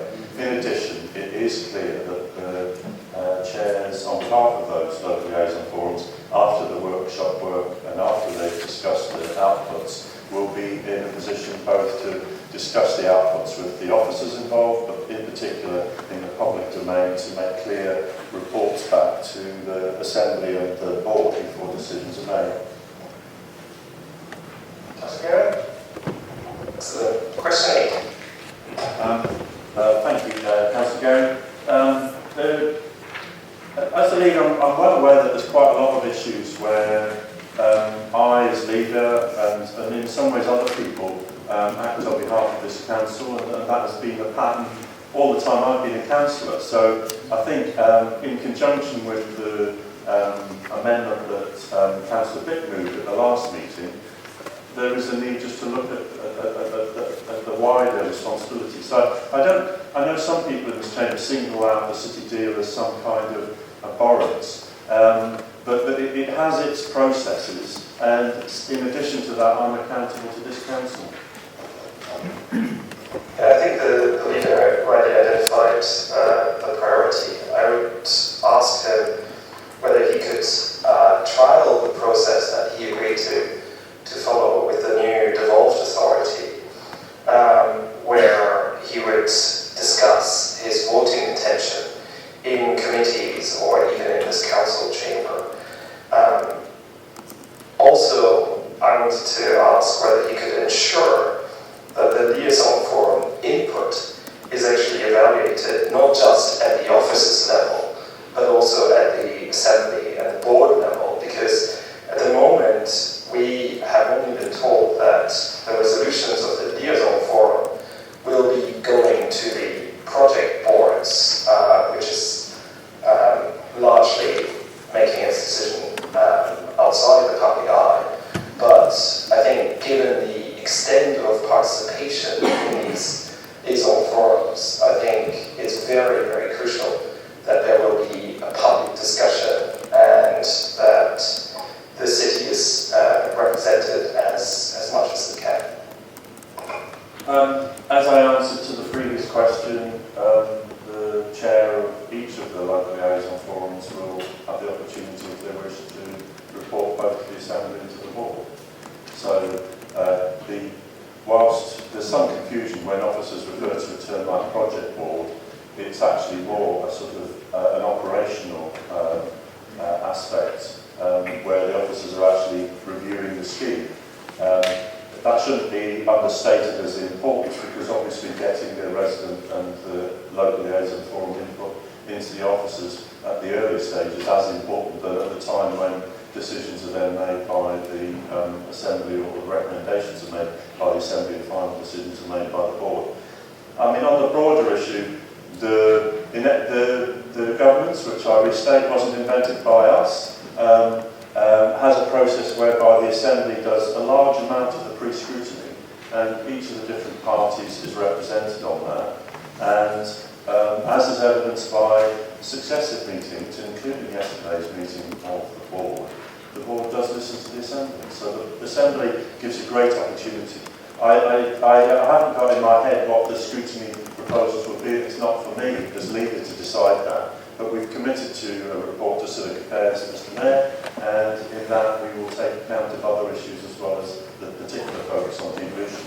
Sadly, pre-scrutiny isn't often going to be possible on some of the issues simply because of the timings. Question 9. There you go. But I'll be brief. I mean, essentially, we've seen that there's been changes. In a way, what's the good news of the last few weeks? Well, one element is that certainty must matter, and that there being a new team in government to take these issues forward. So the prospect of us not knowing, say, until just before the 20th of October council meeting here or other council meetings elsewhere, exactly where the government stands on devolution would be a matter of huge concern. I expect that the government will clarify what their approach is. My personal view is always that there's too much good in devolution for both the government but also for the potential in it for the government suddenly to rat on some of the commitments that have been made. But one of the things, Councillor Smart, that we're particularly keen on doing is making sure that the ministers that are now in position, and Greg Clark to move to a different part of the devolution position, and now I think we've got Sajid Javid. We will want to have a totally clear commitment on affordable housing, both on the commitment to the 70 billion for council housing and the wider affordable housing commitment as a statement of that the government is actually committed to the promises that were made. But the whole devolution issue will come back to this council and be debated in October. Is that supplementary? Yep. So I'll be interested to hear from the leader about what's in it for residents in this city. Clearly they voted for a Labour administration and continue to vote for a Labour administration. There's a big offer on the table in a socialist administration in a city that has a manifesto that says fair for all. There's something that we can offer to the city in that offer. So I'll be interested to hear about that. Well, I think there's probably three things. The biggest is the housing. I mean, we have 2,000 people on our housing needs register. So for whoever's the executive councillor, and my favourite is Councillor Price, to lead on building homes, council homes on our own property, and effectively that's equivalent of a quarter of the people who are in housing need currently in the city. Working with our neighbours on that housing agenda also.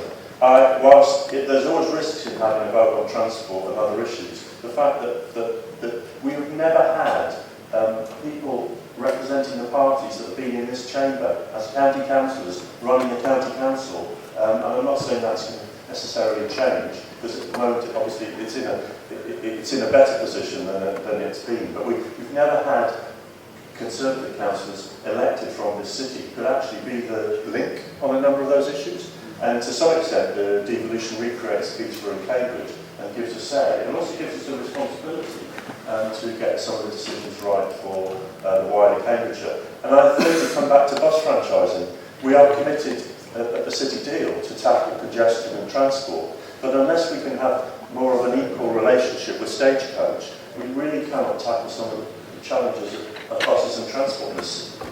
And bus franchising is a real opportunity.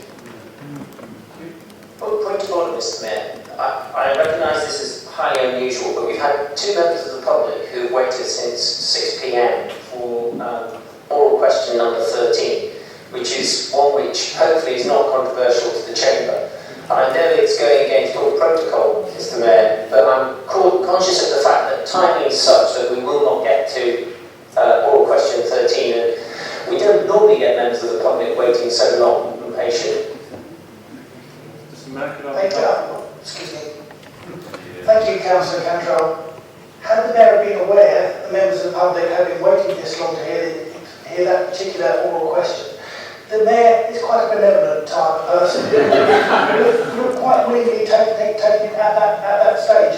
But to find at this late stage in the debate process Knowing that it is on the agenda paper so late, and I would say that we have never before managed 9 questions at public questions, that I believe somebody could have made me aware of this earlier, I would have accepted it. But given that I've been sitting up here till since 6 p.m, and I'm quite keen to have a break at this point, I would, on this occasion, be prepared to take one question after the break, if the council is in agreement that we take that question. I think that I really appreciate it, Mr. Mayor. It's completely my fault. I accept that, but I really appreciate that. And I don't think, but to be fair, I think the leader's very keen to answer that question most shortly. If council is in agreement with taking one question when we come back, can I propose a short break, because we're quite ahead of time? I'm suggesting 20 minutes. Back in at 20 minutes to 9. Agreed.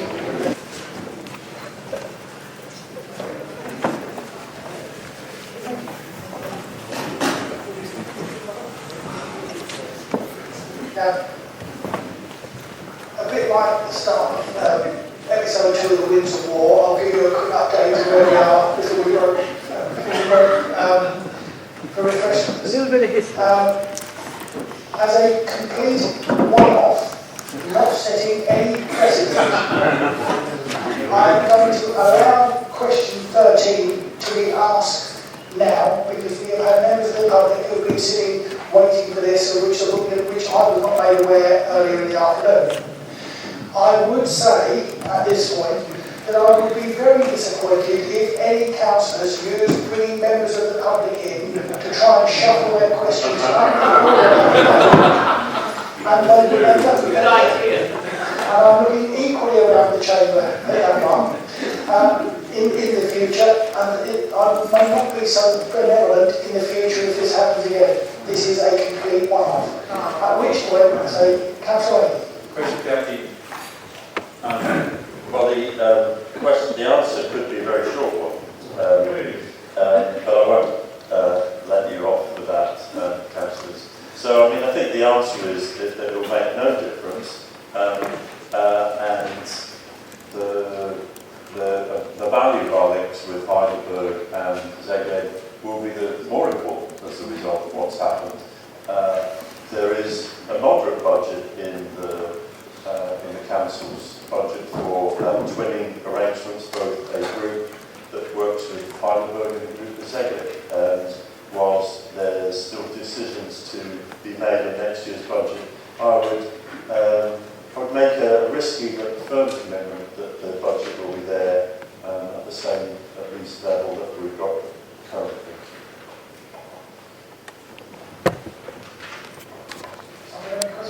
Thank you, Leader. How does the authority propose to increase the profile of our 2 training links?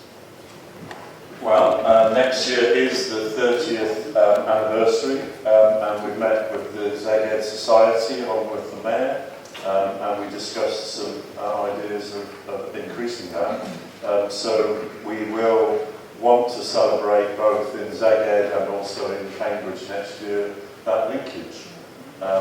I'll put to one side the nature of the party that's running Hungary overall, and remember that we have a very close affiliation, whatever the parties in this chamber, with the spirit of the people running Szeged.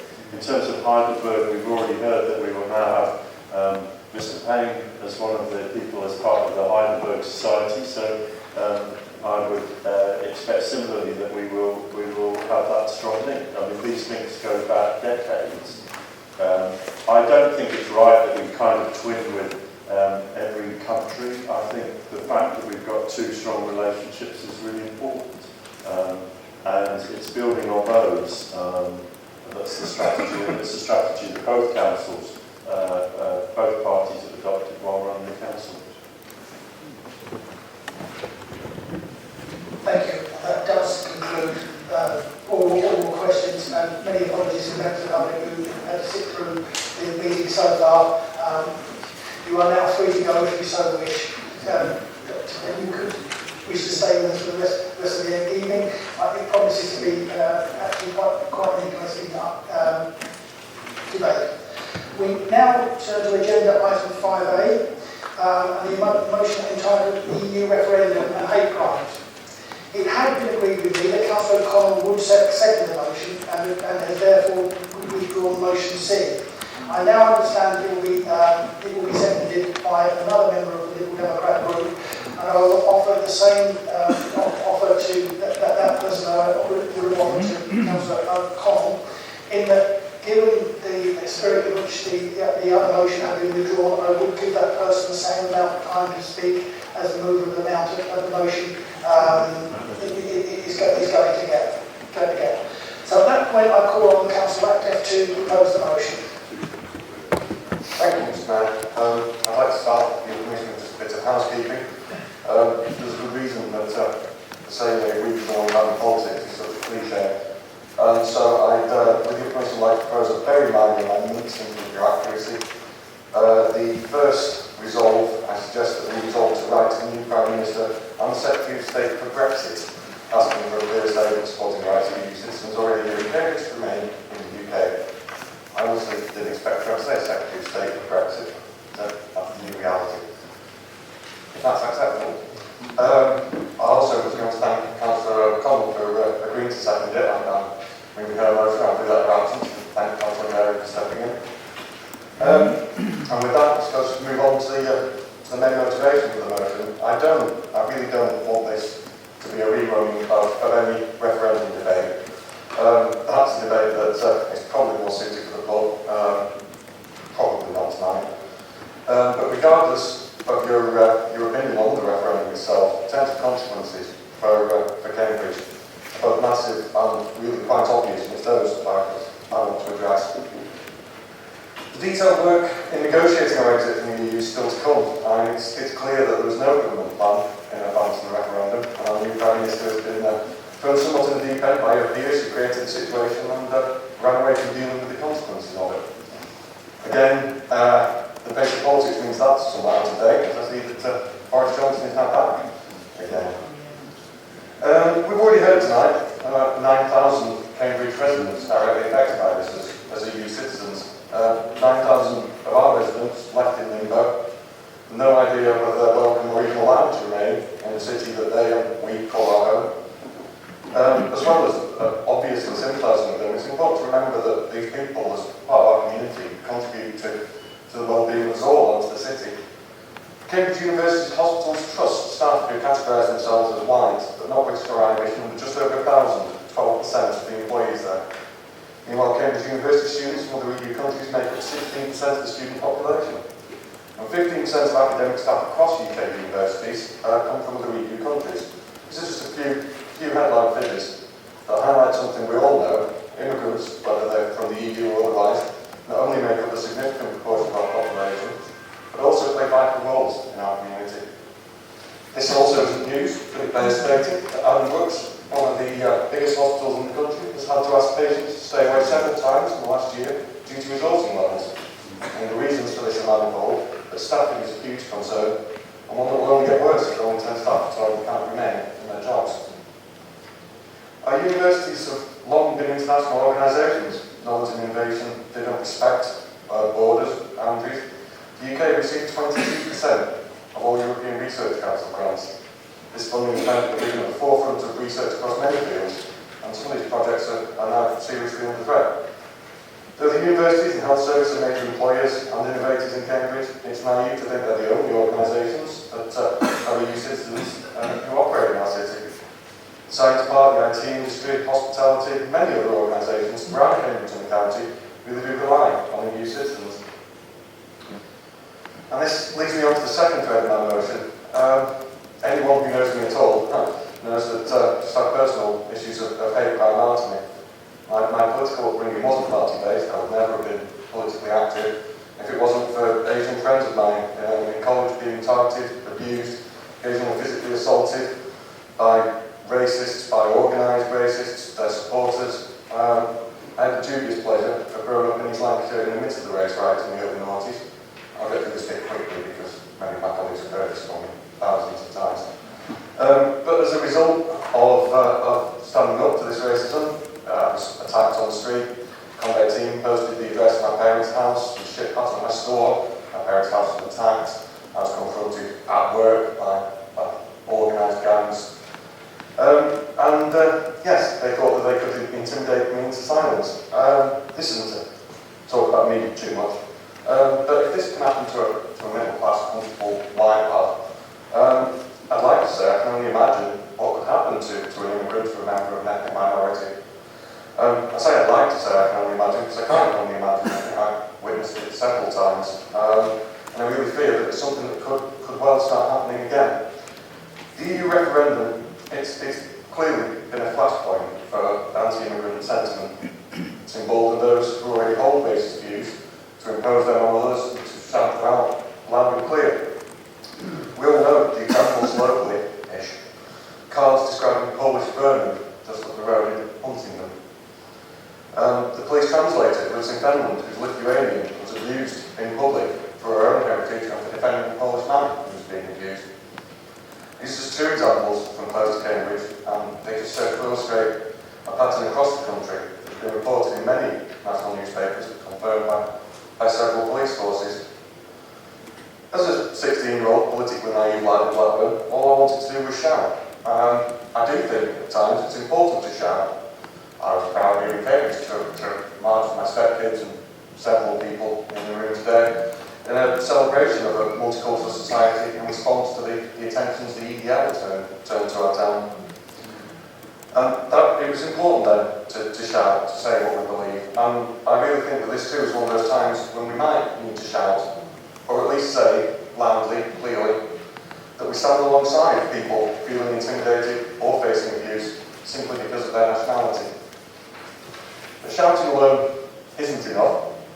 That's why I specifically reference our Safer Communities team and the cooperation with the police. The work that officers have done to help build links between various communities and groups, it really does make a difference. I've been so impressed in my 2 years on the council with several of our officers and the schemes that we put forward. And they work to combat extremism within specific communities. They've helped build bridges between communities. They've enabled normal residents of the city to get involved in this work themselves. I think we should always be looking to expand this work and to form new partnerships. And when I first wrote this, it lasted a lot longer than this, but yes, I know, push through somewhat. Anyhow, EU citizens living here contribute massively to Cambridge. They deserve to stay. We as a council, I'd like to think, believe this, but no doubt discover. And we want to acknowledge from central government that this really is a red line. And we stand united against racism and xenophobia, examples of which we've seen thankfully little of within Cambridge itself so far, but we must remain forever vigilant against. Do I have a second that? Do you wish to speak? Thank you very much, Mr. Mayor. Yeah, I should probably declare an interest. I have EU passports, and therefore this is a motion that's very close to my heart. I don't have a British passport. I didn't vote in this referendum. I think we shouldn't forget that large parts of the affected population didn't have a vote. And I think it behooves us as a community to actually stand up for those who didn't have a voice in this affair. What I think this resolution underlines is that we won't accept hate, we won't accept xenophobia, we won't accept racism, and we won't accept that it changes the atmosphere in our community. Right? You've seen the reports in The Guardian, what even just the outrageous things that Donald Trump says in the US had massive changes in the atmosphere of normal school playgrounds. And my fear is that if we as communities don't stand together, we might have exactly that same atmosphere in our own playgrounds. Right? For the first time since the referendum or in the referendum debate, my own kids were asked, so are you really British? Right? So what kind of passport do you have? I find that really weird because we've been living in this community for such a long time and it was never an issue. Right? I think this resolution underlines that there's a huge concern at the community level about this decision. And I think there's huge pressure on the central government to actually manage it in a way that does not change the atmosphere, that does not throw out multiculturalism, that doesn't throw out or it doesn't make immigration from other parts of the European continent completely impossible. I think the way in which immigration is used, the way in which 350 million per week were just thrown around, and then the way in which experts were derided because they had received EU funding was just outrageous when we know 90% of research funding nowadays is channeled through the EU. So if we go down that spiral, I think we end up with not just a community, but maybe a country that would betray its founding values. I think many people are very concerned about this situation because it affects life plans very directly. It affects how neighbors interact with each other. And I think as a city council, we have a particular obligation to basically tell our communities, tell our neighborhoods, tell individual neighbors that no form of discrimination, no form of hate crime, no form of xenophobia is allowed in Cambridge. Cambridge is an inclusive city. Cambridge, with its 2 universities, relies on its international connections, and we cannot lose them. And we need to actually, now is the time to pull all those levers that Cambridge has in Westminster. Now is the time to actually reactivate all those fundamental connections that so many people, and the fun place that Cambridge has for so many people in professional positions everywhere in British society. I think even just suggesting that, we could reintroduce visas, we could expel all the EU citizens, and that could somehow figure in our negotiations in how the future relationship with the European Union is shaped up, I find absolutely disgraceful. And I think, in a way, that should be part of the letter that we're going to send to the MPs, that we're going to send to the new Secretary of State with his brand new ministerial building for Brexit.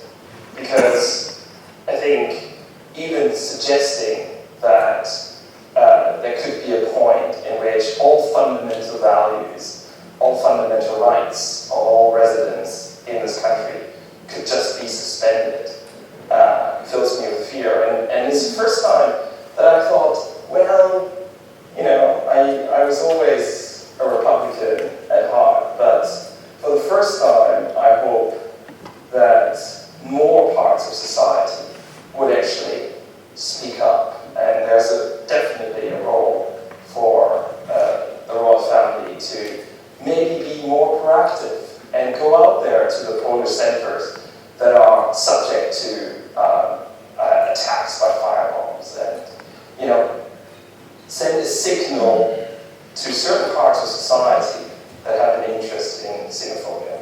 And I think that's what this motion does. Thank you very much. Councillor Hipkin?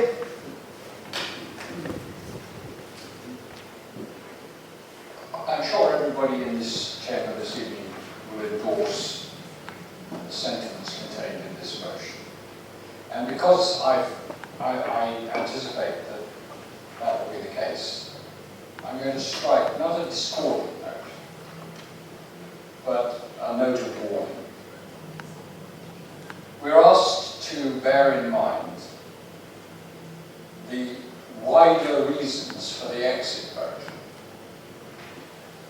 want to turn to those wider reasons, because I think they have implications for Cambridge, the Cambridge psychology, the Cambridge sense of itself. A book that has impressed me more than almost anything else I have read in recent years, and I regret I cannot remember the authors, but the name of the book is The Spirit Level. And it analyses in very clear detail the ways in which inequality are working throughout the global system and between individual nations and within individual nations. And Britain and America are among the most unequal societies in the world. We live in a county which has got some of the widest inequalities in Europe. It's very good to remind us 75% of the people of the city voted to remain. 75% of the people of Finland voted to leave. Is that because they're stupid? Is that because they don't understand the issues? There's a slight tendency among Cambridge folk to pat themselves on the back for being so clever and for being so liberal. No, the reason that the people of Finland voted to leave is because they see no benefit at all in belonging to Europe. They see no rise in their incomes. They're not getting massive grants thrown at them from Brussels to improve their life chances, while people here in Cambridge are receiving in abundance funds from Europe that, yes, go into worthy research purposes, but also, may I say, line the pockets of those professional workers who are working on those schemes. So we can understand why we are so enlightened about the contribution that Europe makes to the life of the city. Sorry? Time. Well, or let me conclude then by simply saying that I think we should bear in mind that Cambridge is a privileged city. And one of the tests of the way that we respond to the devolution deal will be the extent to which we are prepared to share all the benefits of that deal with the people who frankly need it most, the people of the north of the county. Yes. Thank you, Mr. Mayor. I am one of the ones who was born in Cyprus, and I came here about 40 years ago. But whether you come 40 years ago or 2 years ago, I think the welcome has always been the same. We are very grateful to this country and its people who have embraced us, who are liberal enough to accept us and generous enough to give us a university education and share their culture and expertise with us. I'm very concerned to also read that the racist attacks are up 42% from last year. Speaking to the Greek community, they said they're very concerned on the uncertainty, what's going to happen if they're going to be thrown back to Greece or if they're going to be allowed to stay. And secondly, they're concerned about the emotional distress caused to the young children in school by racist remarks. I do share those concerns about racist remarks. The school and we as parents should refrain from talking against immigration openly in front of our own children. Someone said Cambridge is a city with an international appeal and a village feel. We welcome all the scientists, scholars, students, workers from other European countries. Just because they speak English with an accent like me, and sometimes they cannot find the correct English word to express themselves eloquently, it does not mean that they are less intelligent. Remember, they speak another language fluently, and they can most definitely express themselves eloquently in their own mother tongue. We should not make people with an accent feel like second-class citizens. We have learned over the years, including myself, to turn the other cheek when we are racially Even when I was approached by a first lady in the park, and she said to me words like, how dare you do something for a gay councillor? I just smiled and turned the other cheek. If one responds to those remarks is like pouring oil into the fire, I would therefore like to ask for your support on this motion. And we were very proud to live in a diverse and tolerant society. Racism and xenophobia does not have, hate crimes do not have place in our city. Our city condemns racism, xenophobia, and hate crimes. We will not allow hate to become acceptable. And I would also like to publicly condemn any such attacks and make it clear that we do support the people who live here, and I'm confident that they do, all the Europeans who are here, the majority of them, to make a positive contribution to our city's ongoing success. Thank you. Councillor Rice. Yes, thank you, Mr. Mayor. And as speakers have already said, racism and xenophobia have no place in this city. But I am grateful to Councillor Hipkin for going from a slightly different angle to most, and I wanted to just continue that very, very slightly. The book he's talking about, because I just googled it, John, was written by Richard G. Wilkinson and Kate Pickett, if that helps you in future. When we last debated before the referendum in this chamber, I abstained on a vote there because I was a little bit more, actually wasn't sure which way I was going to go. In the end, I voted Remain. But I do understand, and I sat at the polling station in King's Hedges, seeing people coming into the polling station who had never been in a polling station in their lives, and they were in their 50s, and they were coming for all sorts of different reasons.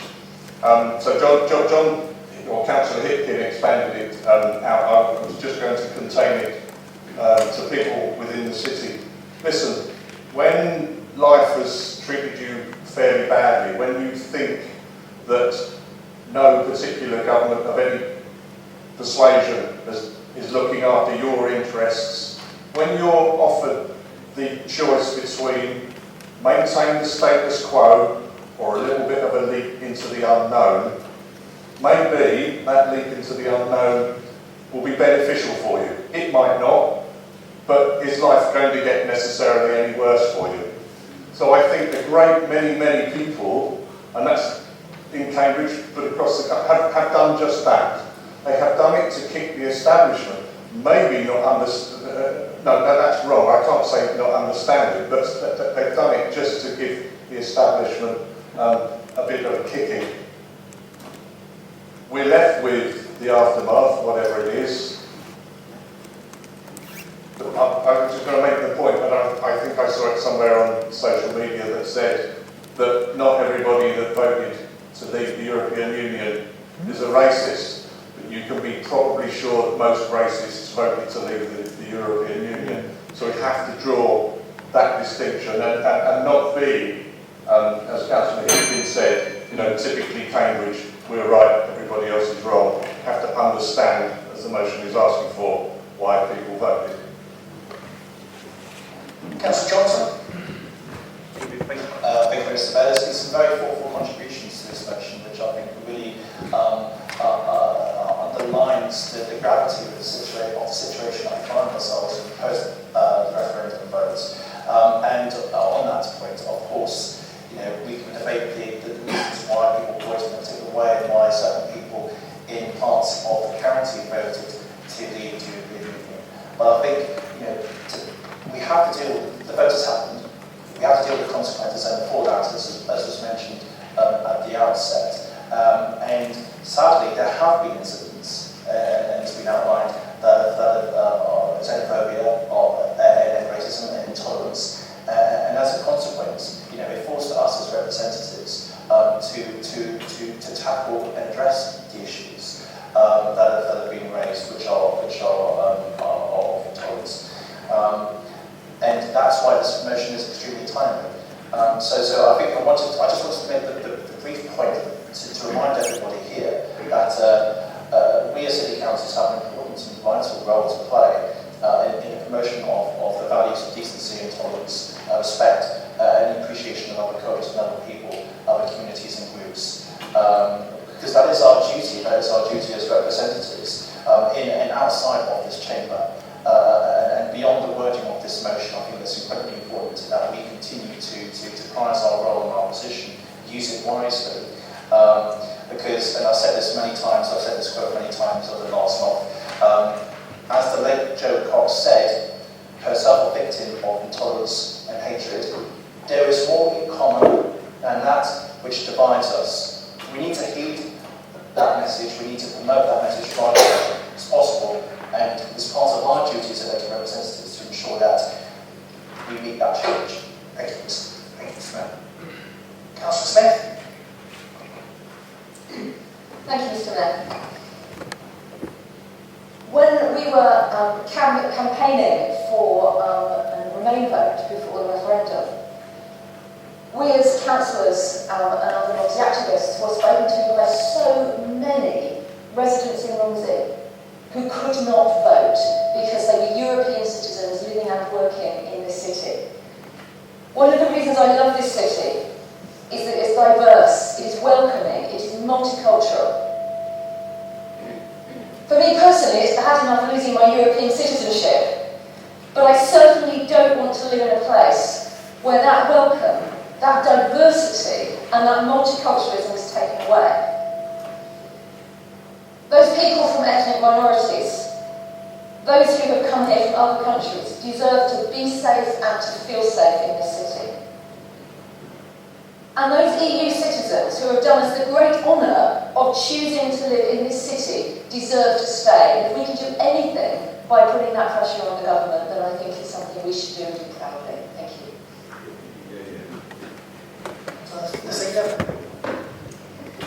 Thank you. I welcome this motion from Councillor Radcliffe, and I particularly welcome his emphasis in his opening remarks on the importance of those who come to this country, contributing not only to our broader economy, but also to our public services.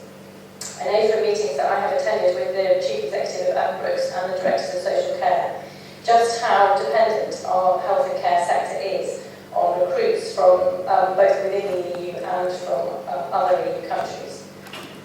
For some years, our newspapers and sadly too many politicians have painted economic migrants as those who come to take from our welfare system. And in fact, it is in this area, our welfare system depends hugely on the economic migrants who come to work in our hospitals and our schools and our care homes. I'm delighted that this motion gives us an opportunity to make clear the crucial role that immigrants have played throughout our history in this country. Sometimes in debates like this, where there is clear cross-party agreement, it can seem as if it's a waste of time. But I feel that this debate is extremely valuable in allowing everybody in this chamber to express their solidarity with those who come to these shores, whether in search of safety or for economic reasons. We've made huge progress in the past 20 years towards an open and tolerant society, and we all have a duty to make sure that the Brexit decision does not take us back towards division and blame. And that point of tolerance applies just as much, tolerance and understanding for those who voted to leave for whatever reason, as to the economic migrants and other immigrants who come here. I think we all have a real duty now to try and understand how we've got to this place and to go forward in a cooperative way, supporting each other. That's all. Councillor Ryan. Thank you. I just wanted to start by saying I'm really sad and disappointed that we have to debate this motion tonight. I think that, I'm sure everyone feels the same. I think we feel like we've taken a kind of backward step in some way, which is really disappointing. I just wanted to add that although a lot of the crimes have been kind of outside of Cambridge and in the county, it has had a real impact on some of our residents, and I know that I've spoken to some residents who feel genuinely frightened to walk down their own street, which I think is absolutely appalling. So I just wanted to say that I really welcome this motion, and I hope that it lays some of their fears. Councillor Major. Thank you, Mayor. I'd just like to say that, again, that we live, as John says, or Councillor Hipkins says, we live in this bubble in Cambridge, and it's a really privileged bubble. during the course of a recent election that I took part in, I had occasion to spend a lot of time in Fenland. And I recognise that 75% vote against being in Europe. And it's really important that we should recognise that anything that we do in Cambridge needs to be spread wider than Cambridge. We need to send our messages further than this. I would also say that as the representative on the police and crime panel for Cambridgeshire and Peterborough, that I asked the new PCC if he would get the police to issue statements to say that they would welcome or support this situation. And he sort of dodged the issue and said this was a national matter and not a matter for local police. And that caused me a little bit of concern, bearing in mind some of the things that are going on around him at this moment. But I just wanted to say that I did witness really difficult conversations. The most important thing people wanted to talk to me about in Finland was I going to stay in Europe or not? And some of their responses were very polite in Cambridge. People don't want to talk to you. They go, I'd rather not, or thank you very much, but in Finland they had a different response, and it was all pleasant, and a lot of it was extremely racist. So we do need to recognise we're very privileged, very, very privileged. Councillor Roberts. Obviously a lot of things said today. I disagree with one aspect of it. While I appreciate that as someone obviously voted, unsurprisingly, very much my own interests to remain in the European Union. In terms of, the European referendum in terms of the franchise followed that of UK general elections, which I think was, to be fair, relatively fair in terms of the electorate of the country. What I would say though is that it's very easy in life to oppose something. It's very easy to oppose something with simple language and terminology and so on, than it is to actually be in favour of something. A couple of people mentioned tonight that Fenland, obviously years ago, I was the parliamentary candidate for the Labour Party, and it was a horrific experience. It was unsurprising we weren't exactly very popular. But one thing that did strike me is when people talk about migration, areas like just outside of Fenland and further afield like Boston, and areas within Cambridgeshire, Wisbech especially, Walkley's Ward and around there, Brink, North Brink and so on, those areas, which have a very high level of migration. Many of the issues that local people are concerned with, and when I say local people, I mean English-born people, with the migrant population, should have been solved by very simple changes in national legislation and enforcement of existing national legislation. They were concerned about undercutting wages. Well, if we actually chose to enforce gang master legislation properly on the agrarian economy, they were talking about the low wages and the driving down of standards and all the rest. Overpopulation of housing, there's housing regulation that was enforced throughout Finland that enabled things like that to happen. Many of the issues I think were conflated, that now have been conflated with migration, have been conflated over the last few months. A complete failure of national legislation to mitigate the effects on a country which was deeply divided and stratified by a failure of social mobility over a number of years. It's no surprise that one of Nick Griffin's first jobs was working in Finland, teaching the Portuguese community English. We're more than happy to take migrant labour to pick our fruit and have cheap food in the stores from the 70s under the Spanish and Portuguese people who came over there all the way through to 2004 when we opened the borders. More than happy all the cheap labour when we go and purchase things. More businesses are more than happy to have the state subsidise essentially through a completely different form of state subsidy through paying in-work benefits to these people because their employees don't pay them enough to actually afford to live. But by God, if they get ill or if they want to put their child into primary school, it's horrific. And I finish off one other point. When I was the BBC in Finland, I was also the governor on local schools there, and it was quite telling that one of the big issues we had on the local school that I was the governor on was the truancy levels within the school. And when we actually sent teachers out to find out why people weren't turning from primary school, the response was very simply that there was no prospects for those individuals, so why bother sending them to school from that age? So that shows a level of aspiration. Control. So just a couple of points. Firstly, I think we should all welcome this motion. I think we should respect referendum, as Councillor Ratcliffe mentioned. I think there are a lot of people in Cambridge who did vote Remain, who are feeling saddened by what happened, and there are a lot of people who voted Leave who are also feeling saddened in Cambridge.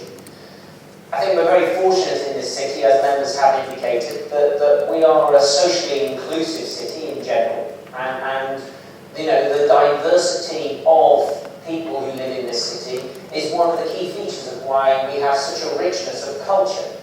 But I do think, as members have highlighted, that what the referendum was about for many people in this country, not just people in Fenland, but look at people in Wales. Wales voted to leave, and they are one of the key beneficiaries financially of funding from Europe. It was a protest vote against the political class, of which we all are part. And that protest vote, in effect, was registered last year, not this year. 4 million people voted for UKIP last year, and they got 1 MP. Now, if they'd got a few more MPs, we might have seen how crazy UKIP are, and they may have taken a different view. But that is an indication of that remoteness to political parties that people felt and expressed it during the referendum. And I've been campaigning outside the city, in Cambridge for Europe, and it's amazing how as soon as you, even if you get to Histon and Impington, there is a different feel. And it was striking how they do have a different view of the city, even then, even before you get to Wisbech, in relation to the success of the city and whether they're really benefiting from it. And it's something we have a challenge as members to actually try and address in some shape or form. Thank you, Mr. Mayor. If there's no further debate, Councillor Herbert, as my guest leader of the council. Well, just firstly on the issue of division in the city, just following up Councillor Gerring's point, whilst the police didn't report hate incidents or hate crimes, they had, over that couple of weeks, a large number of reports from school playgrounds, effectively. So one of the issues that has been bigger elsewhere than in Cambridge, but significant in Cambridge, is this playing the issues through the children. So adults themselves nurse views, share views with children. Sometimes adults who don't go out and actually then take action or make statements in the public, but a number of parents, including this sort of feeling, which is big in other parts of the country still, that EU citizens should go home. So that isn't crime, but there was that. Now, some of that, I think, was an immediate reaction, a feeling that we've stuck one on the establishment, that there's been some kind of say that some of the people Councillor Price said that hadn't voted and felt that at last they had a say in something that they felt was right. Whatever we individually, or different people have got different views in this chamber, but whatever we think, there was definitely a feeling from a portion of the British public that this was the first time that they'd had a say, whether we agree with them. And that just shows how excluded and disenfranchised a bunch of people in this country have thought they'd be. Anyway, so that's just a comment on that. But I think the key, that issue really matters, the integration and respect that people are shown. But the main issue, certainly for me, as part of a broader discussion with MPs, with other councillors, with the wider community, within trying to get the best deal for Cambridge in the new environment, is this issue of the 9,000 citizens that are already here. Because, as again Councillors Gary and others have said, they are not bargaining chips. They are here already. If the government is going to take a line, then, Mr Mayor, they take a line from now. So they are our people. I think they've got a contract with the UK, and that's why, if the motion's passed, this will continue to be my core issue on Europe until we get this resolved. Councillor Radcliffe, much reply. I will be very brief, don't worry. But just a couple of things that from the debate jumped down to me. I almost started to say, Councillor Gary, I'm glad you mentioned the incident in the playground. Not laugh at all. These things are awful, but it is important to remember that it's not all riots in the streets or basic video people being confronted. That low-level issues can be just as significant and shouldn't be forgotten. Councillor Netzinger mentioned the care system as well as how it's something I singularly failed to do. But I'm glad you did, because that is something that although not getting reported as much, it's just as much an issue in our system. We're going to be relying on that more and more as the country ages.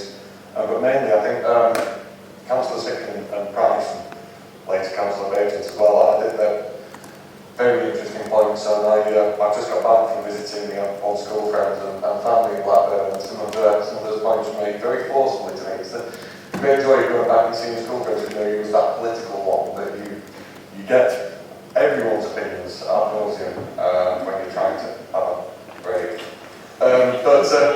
But they were fair points, and it is easy to lose, in the bubble of Cambridge and our sort of comfortable small liberalism. That this isn't the experience we have of life, isn't the experience a lot of people in this country have. There are lots of reasons why people voted to leave.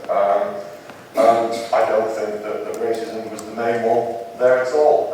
I think it's possible and indeed essential to condemn racist intimidation, violence, the sort of things we've been seeing. And at the same time, really respect the choice of people to vote whichever way they please on issues like this. I hope it's been clear enough in the text of the motion through the debate that this is not about condemning people for their choice there.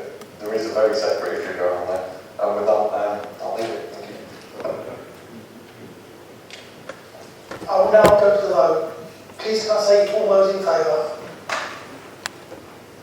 That's unanimous. Thank you. We now move to agenda item 5B, the motion entitled Viability Assessment for Affordable Housing. A brief note has been circulated and copied into the information pack. Councillor Blencowe has given notice of an amendment which is sent out in your information pack, seconded by Councillor Price. I now call on Councillor Vick to move that motion. Mr. Mayor, before I do that, I am happy with the amendments that Councillor Blencowe has proposed. I think I need to quote Rule 26 to express consent to the Council to alter the motion to include so we can just have one debate and one vote. Is the Council content with that?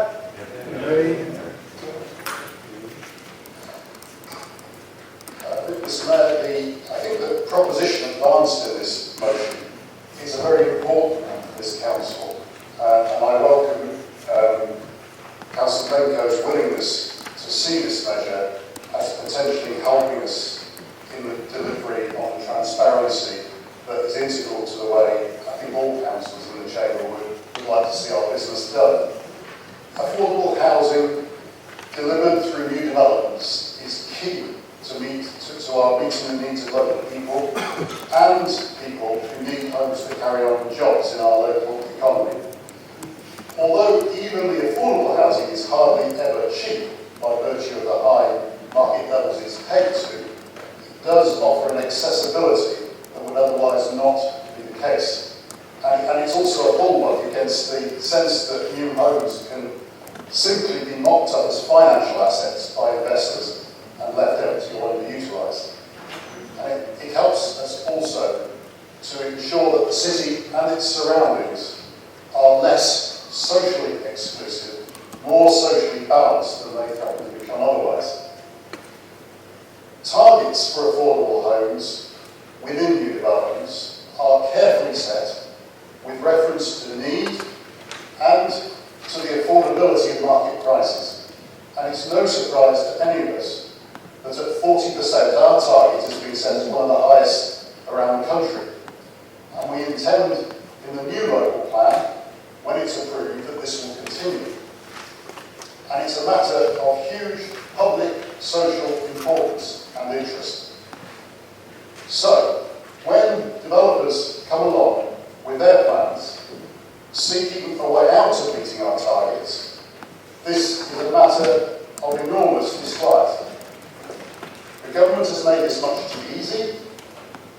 previously, it took truly exceptional circumstances, which were likely to have to be justified and assessed at the highest level if an application was refused because of it. This carried the jeopardy of a costly and exposed process, which a developer could well lose, as Countryside did when we as a council were challenged at Clay Farm on the southern fringe. And when they lost it, they started work the very following week. In an area of big development pressure, that way of dealing with matters seemed to us appropriate and reasonable. More recently, it seemed that developers have been encouraged to regard their affordable housing obligation as the easiest of their parameters to get waived, the first to go. For example, if they got their own sums wrong and overpaid for their land. And in that context, it's a concern that the current situation can be seen as removing an important check on rising land prices. I'm told in London that the submission of viability assessments is relatively routine on the part of developers. Now, it's good that that is not the case here at this point, but we've certainly started to experience that downside here too. As we said in our debate on the Council's budget earlier this year, and again when we on our side outlined our opposition annual statement, this Council must find new ways of addressing this. We cannot afford to let valuable, affordable homes just slip through our fingers. This is too important for that. Even dealt the difficult hand we have been, we need to scour the country for best practice, and it's in that spirit that I wanted to keep this subject high on our agenda by highlighting the way London authorities are managing to turn into reality some of our hopes and our aims. This is a matter of much too high importance to be handled behind closed doors. If it has to be done at all, we must find ways of doing it in the open. If developers decide to make a case that delivering the target level of affordable housing is unviable, they should at least have to square this off against their commercial confidentiality and any perceived competitive disadvantage that openness might leave them with. The best of both worlds should not be available for something that should never ideally have been allowed to happen in the first place. This process should rarely occur, or never. It must not be an easy option, and it must carry some jeopardy to the initiator of it. It's a logical extension to consider the Greenwich policy not only for the city, but to coordinate doing so with South Cambridgeshire if they too are willing. We share some of our development control functions with them at the urban fringes that lie between us, which would have been relevant in the case of the wing development, and we are working towards a single local plan next time round, recognising the high level of interdependence between us. As we go forward with growth in Greater Cambridge, achieving the policy target of 40% affordable housing in South Cambridgeshire is as important to us as it is for them, especially, for example, at Northstowe, where there's been so far a very large falling short of their 40% target. Now, I understand that a change in our policy to adopt Greenwich's approach for transparency would need to be hung onto new supplementary planning documents supporting the draft local plan when it's approved. And I understand that it would also require proper public consultation. But I think we're at the point where it's helpful for the Council to express a strong, in-principle support and interest in this idea, so that officers can take it into account as they work towards preparing those documents. So I do hope, Mr. Mayor, that it will be possible to win full-hearted support from the Council for this motion, as it's been strengthened, I think, by the Executive Council's additional work. And I think it's very important that members' feelings about the importance of achieving our affordable housing target need to be expressed not only in this Council, but also heard clearly outside it too. Do I have a second that? Do you wish to speak now?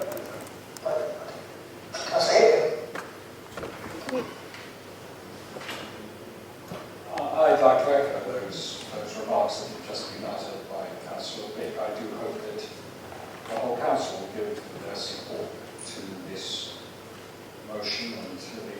acceptance by the Lib Dems of the Labour amendment. However, I always get uneasy when I feel a consensus coming on. And I phoned Greenwich a couple of days ago and spoke to their chief planning officer and asked them what effect their viability policy was having.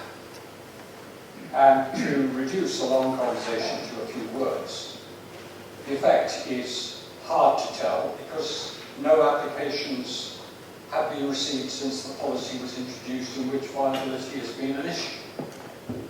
So before we congratulate Greenwich or anyone else on the brilliance of this idea, let's wait. And may I just, again, issue a couple of cautions.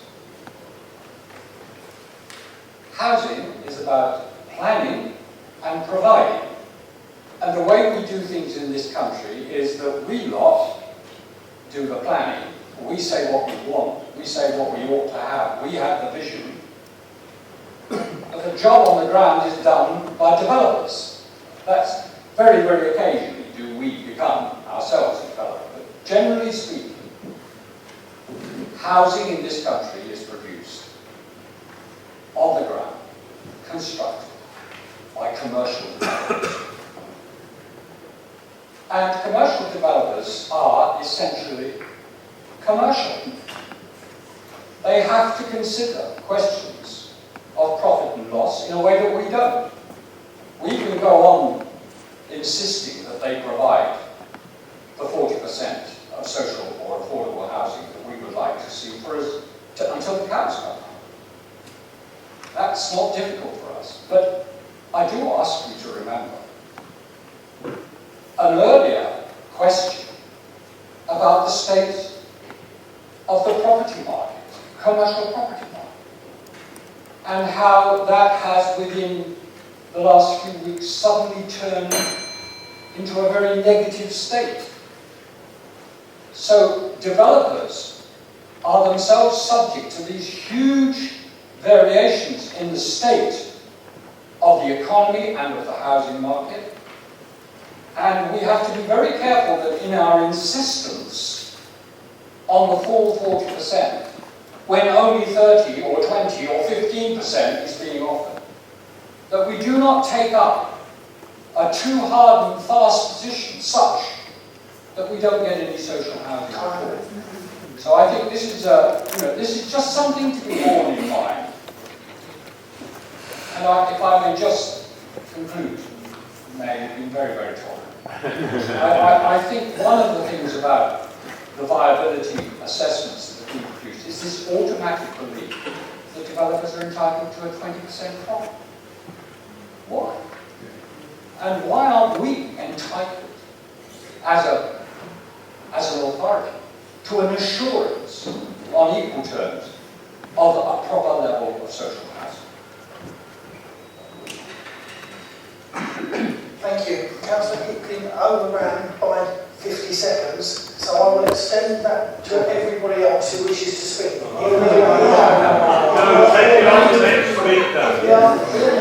We know who to blame. Thank you. Councillor Thank you, Mr. Mayor. Well, I would just like to add a word as a member of the Planning Committee in favour of this motion. And I would hope that Councillor Hipkin and my fellow colleagues on the Planning Committee might support me in this. Over the past several months when the Planning Committee meets, I have become increasingly despondent to see the way that the viability question has come up repeatedly and mysteriously and without any explanation. I'll give you an example of 7 Place off East Road. There is a really interesting development on quite a scale in a very, very prime position, very close to the city centre, and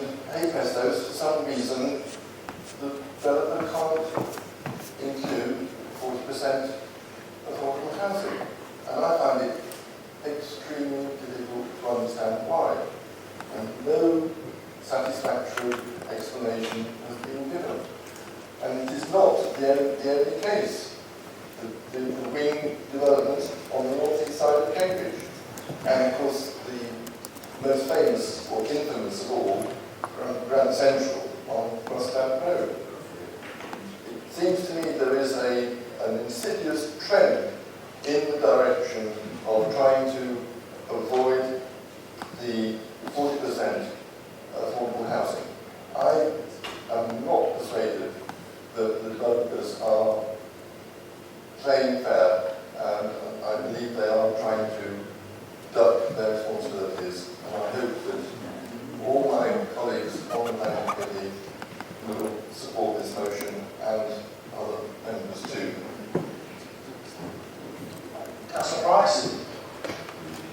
Thank you, Mr. Mayor. Extremely grateful actually to Councillor Vick for accepting Councillor Blenco's amendment, making this one complete motion. It was never intended as a wrecking amendment, and pleased that it was taken in the spirit it was intended. There's one thing that is I keep hearing said, and it's target. It's the target. It's less of a target, more of a policy requirement, the 40%. I mean, I think target is possibly the wrong word. However, it's in the motion, and I think we know what it means. And Councillor Hipkin was quite touched on the sort of developers' divine right to get 20% profit, and the only movable part of the whole feast seems to be in the level of the affordable housing of the 40%. Twice now, two places have been mentioned. Severn Place, which Councillor Tunnicliffe mentioned, and I went to that planning committee and spoke against the reduction, as did other councillors who are not on the planning committee, against that. I also voted against the decrease in affordable housing on the wing development, because, as Councillor Vick said, we cannot afford as a city to be losing the level of affordable housing that we are. Appreciate what Councillor Hipkin said about the Greenwich example, and that may well be time will tell, or maybe that because it's there, developers aren't trying it on anymore. It may just be there and stopping them doing it. So it may never get to be seen in the way that Councillor Hipkin's seen it, which is quite sort of. There are other councils that are doing similar things. I shall leave most of this now to Councillor Blenco in his summing up, but just to say, fully support this motion as it is written now. Councillor Basil. Thank you, Mayor. I think also we should look very clearly as a council at the outcome of the lack of affordable homes. We are in a situation where council housing is reducing continually, where housing for the people in the more disadvantaged sector, therefore, is less available. And when we drop from 40 to 30 to allow viability on a site just recently, and I'm not sure about the legality of discussing planning issues here, because we're supposed to be free votes on that situation, in a place where people, I could never understand how we went down to 30%, because the place seemed more than viable unless there's been plenty of money around. And of course I spoke at the last meeting about a family of 4 people, one of them pregnant, living in one single room. I bring good news. The birth went through well, but now we have 5 people living in one room in that same house. And this is a long-term outcome of bad planning, of bad policy and government interference. So thank you for that opportunity. Councillor Basil. I have no further speakers. Second. 3 minutes and 10 seconds.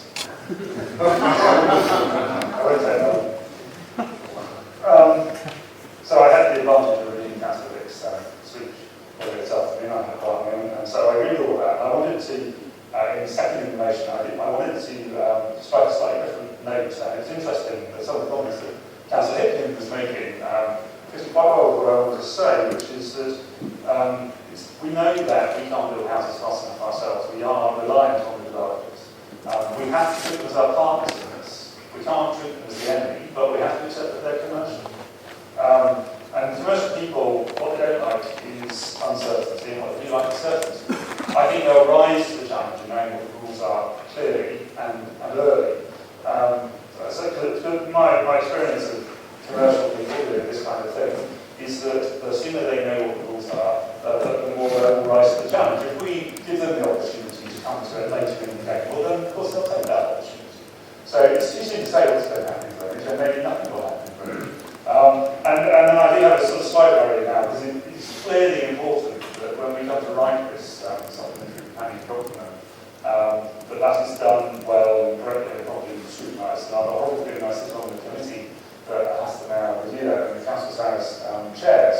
So I think we've all got quite a little bit of homework to do on this subject, but it's hugely important because it is such an important part of the delivery of the housing that we need. We can't do it ourselves. We have to do it through commercial developers. We have to treat them as partners, but as partners that we are going to commercially negotiate with. And the way that we do that is we set out the rules. We set out that this is our policy requirement. I agree that that's the right terminology. It's a policy requirement, it's a challenge they need to rise to. The sooner we do that, the better, and the more housing hopefully we will get. I support the amendment. I did check the council minutes to see if I could make that Council Price did do that, but I'll have to go and review it because it's not in the minutes. But I'm sure if he said he did it, and it's good to see it here. Yes, I support the amendment. I support the original motion, and I should all vote for it and go against this can. Councillor Blencowe, representing the councillor. Thank you, Mr. Mayor.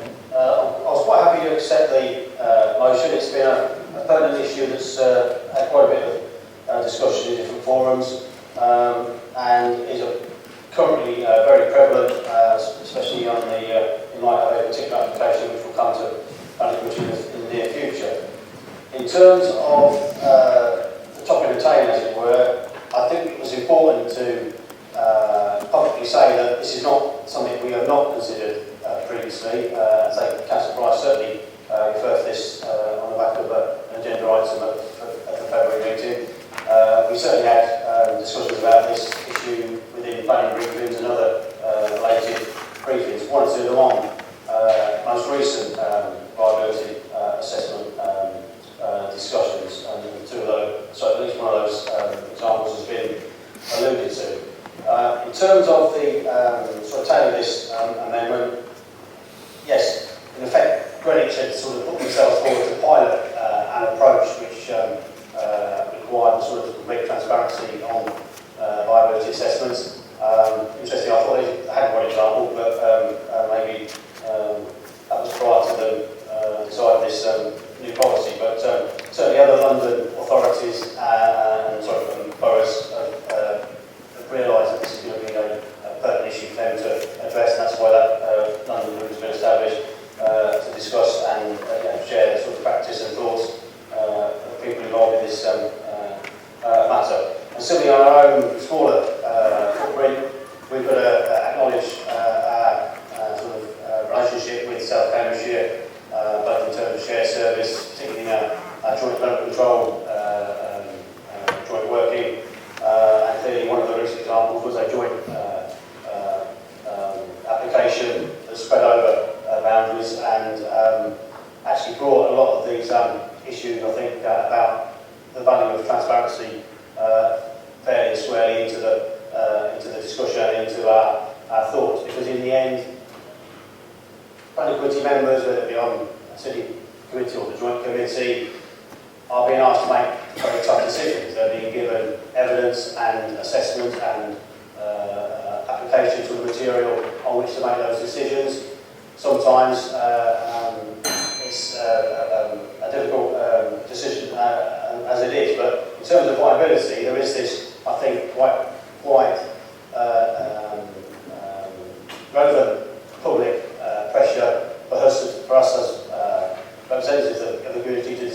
the information we are making our decisions upon. I think that's the point of the motion, for us to accept that there is a public interest in making these decisions transparent. I think our feeling and I think the mood of the and the mood of the chamber is to make this transparent. I think I will certainly enable these discussions with the investigations to go forward, and that may be the end result we shall see. Welcome support for the motion. I hope it would be possible for everyone to support it. And just an idea to leave on the table, as a follow-on from the conversation, I wonder if the City Council should seek some sort of associate links with the London group that's working on these issues, because it does seem that we, as a part of the country, have a lot in common with the threats that they have on the same policies. But thank you very much for the support expressed so far. I'll now go to the vote. All those in favour, please show. That's unanimous, thank you. Well, I'm happy. Agenda item 7, written questions. Members of the right, there are no written questions. The next meeting of the Council is on the 20th of October 2016. May I wish you all a pleasant summer. I'm sure I'll see some of you around. Well done.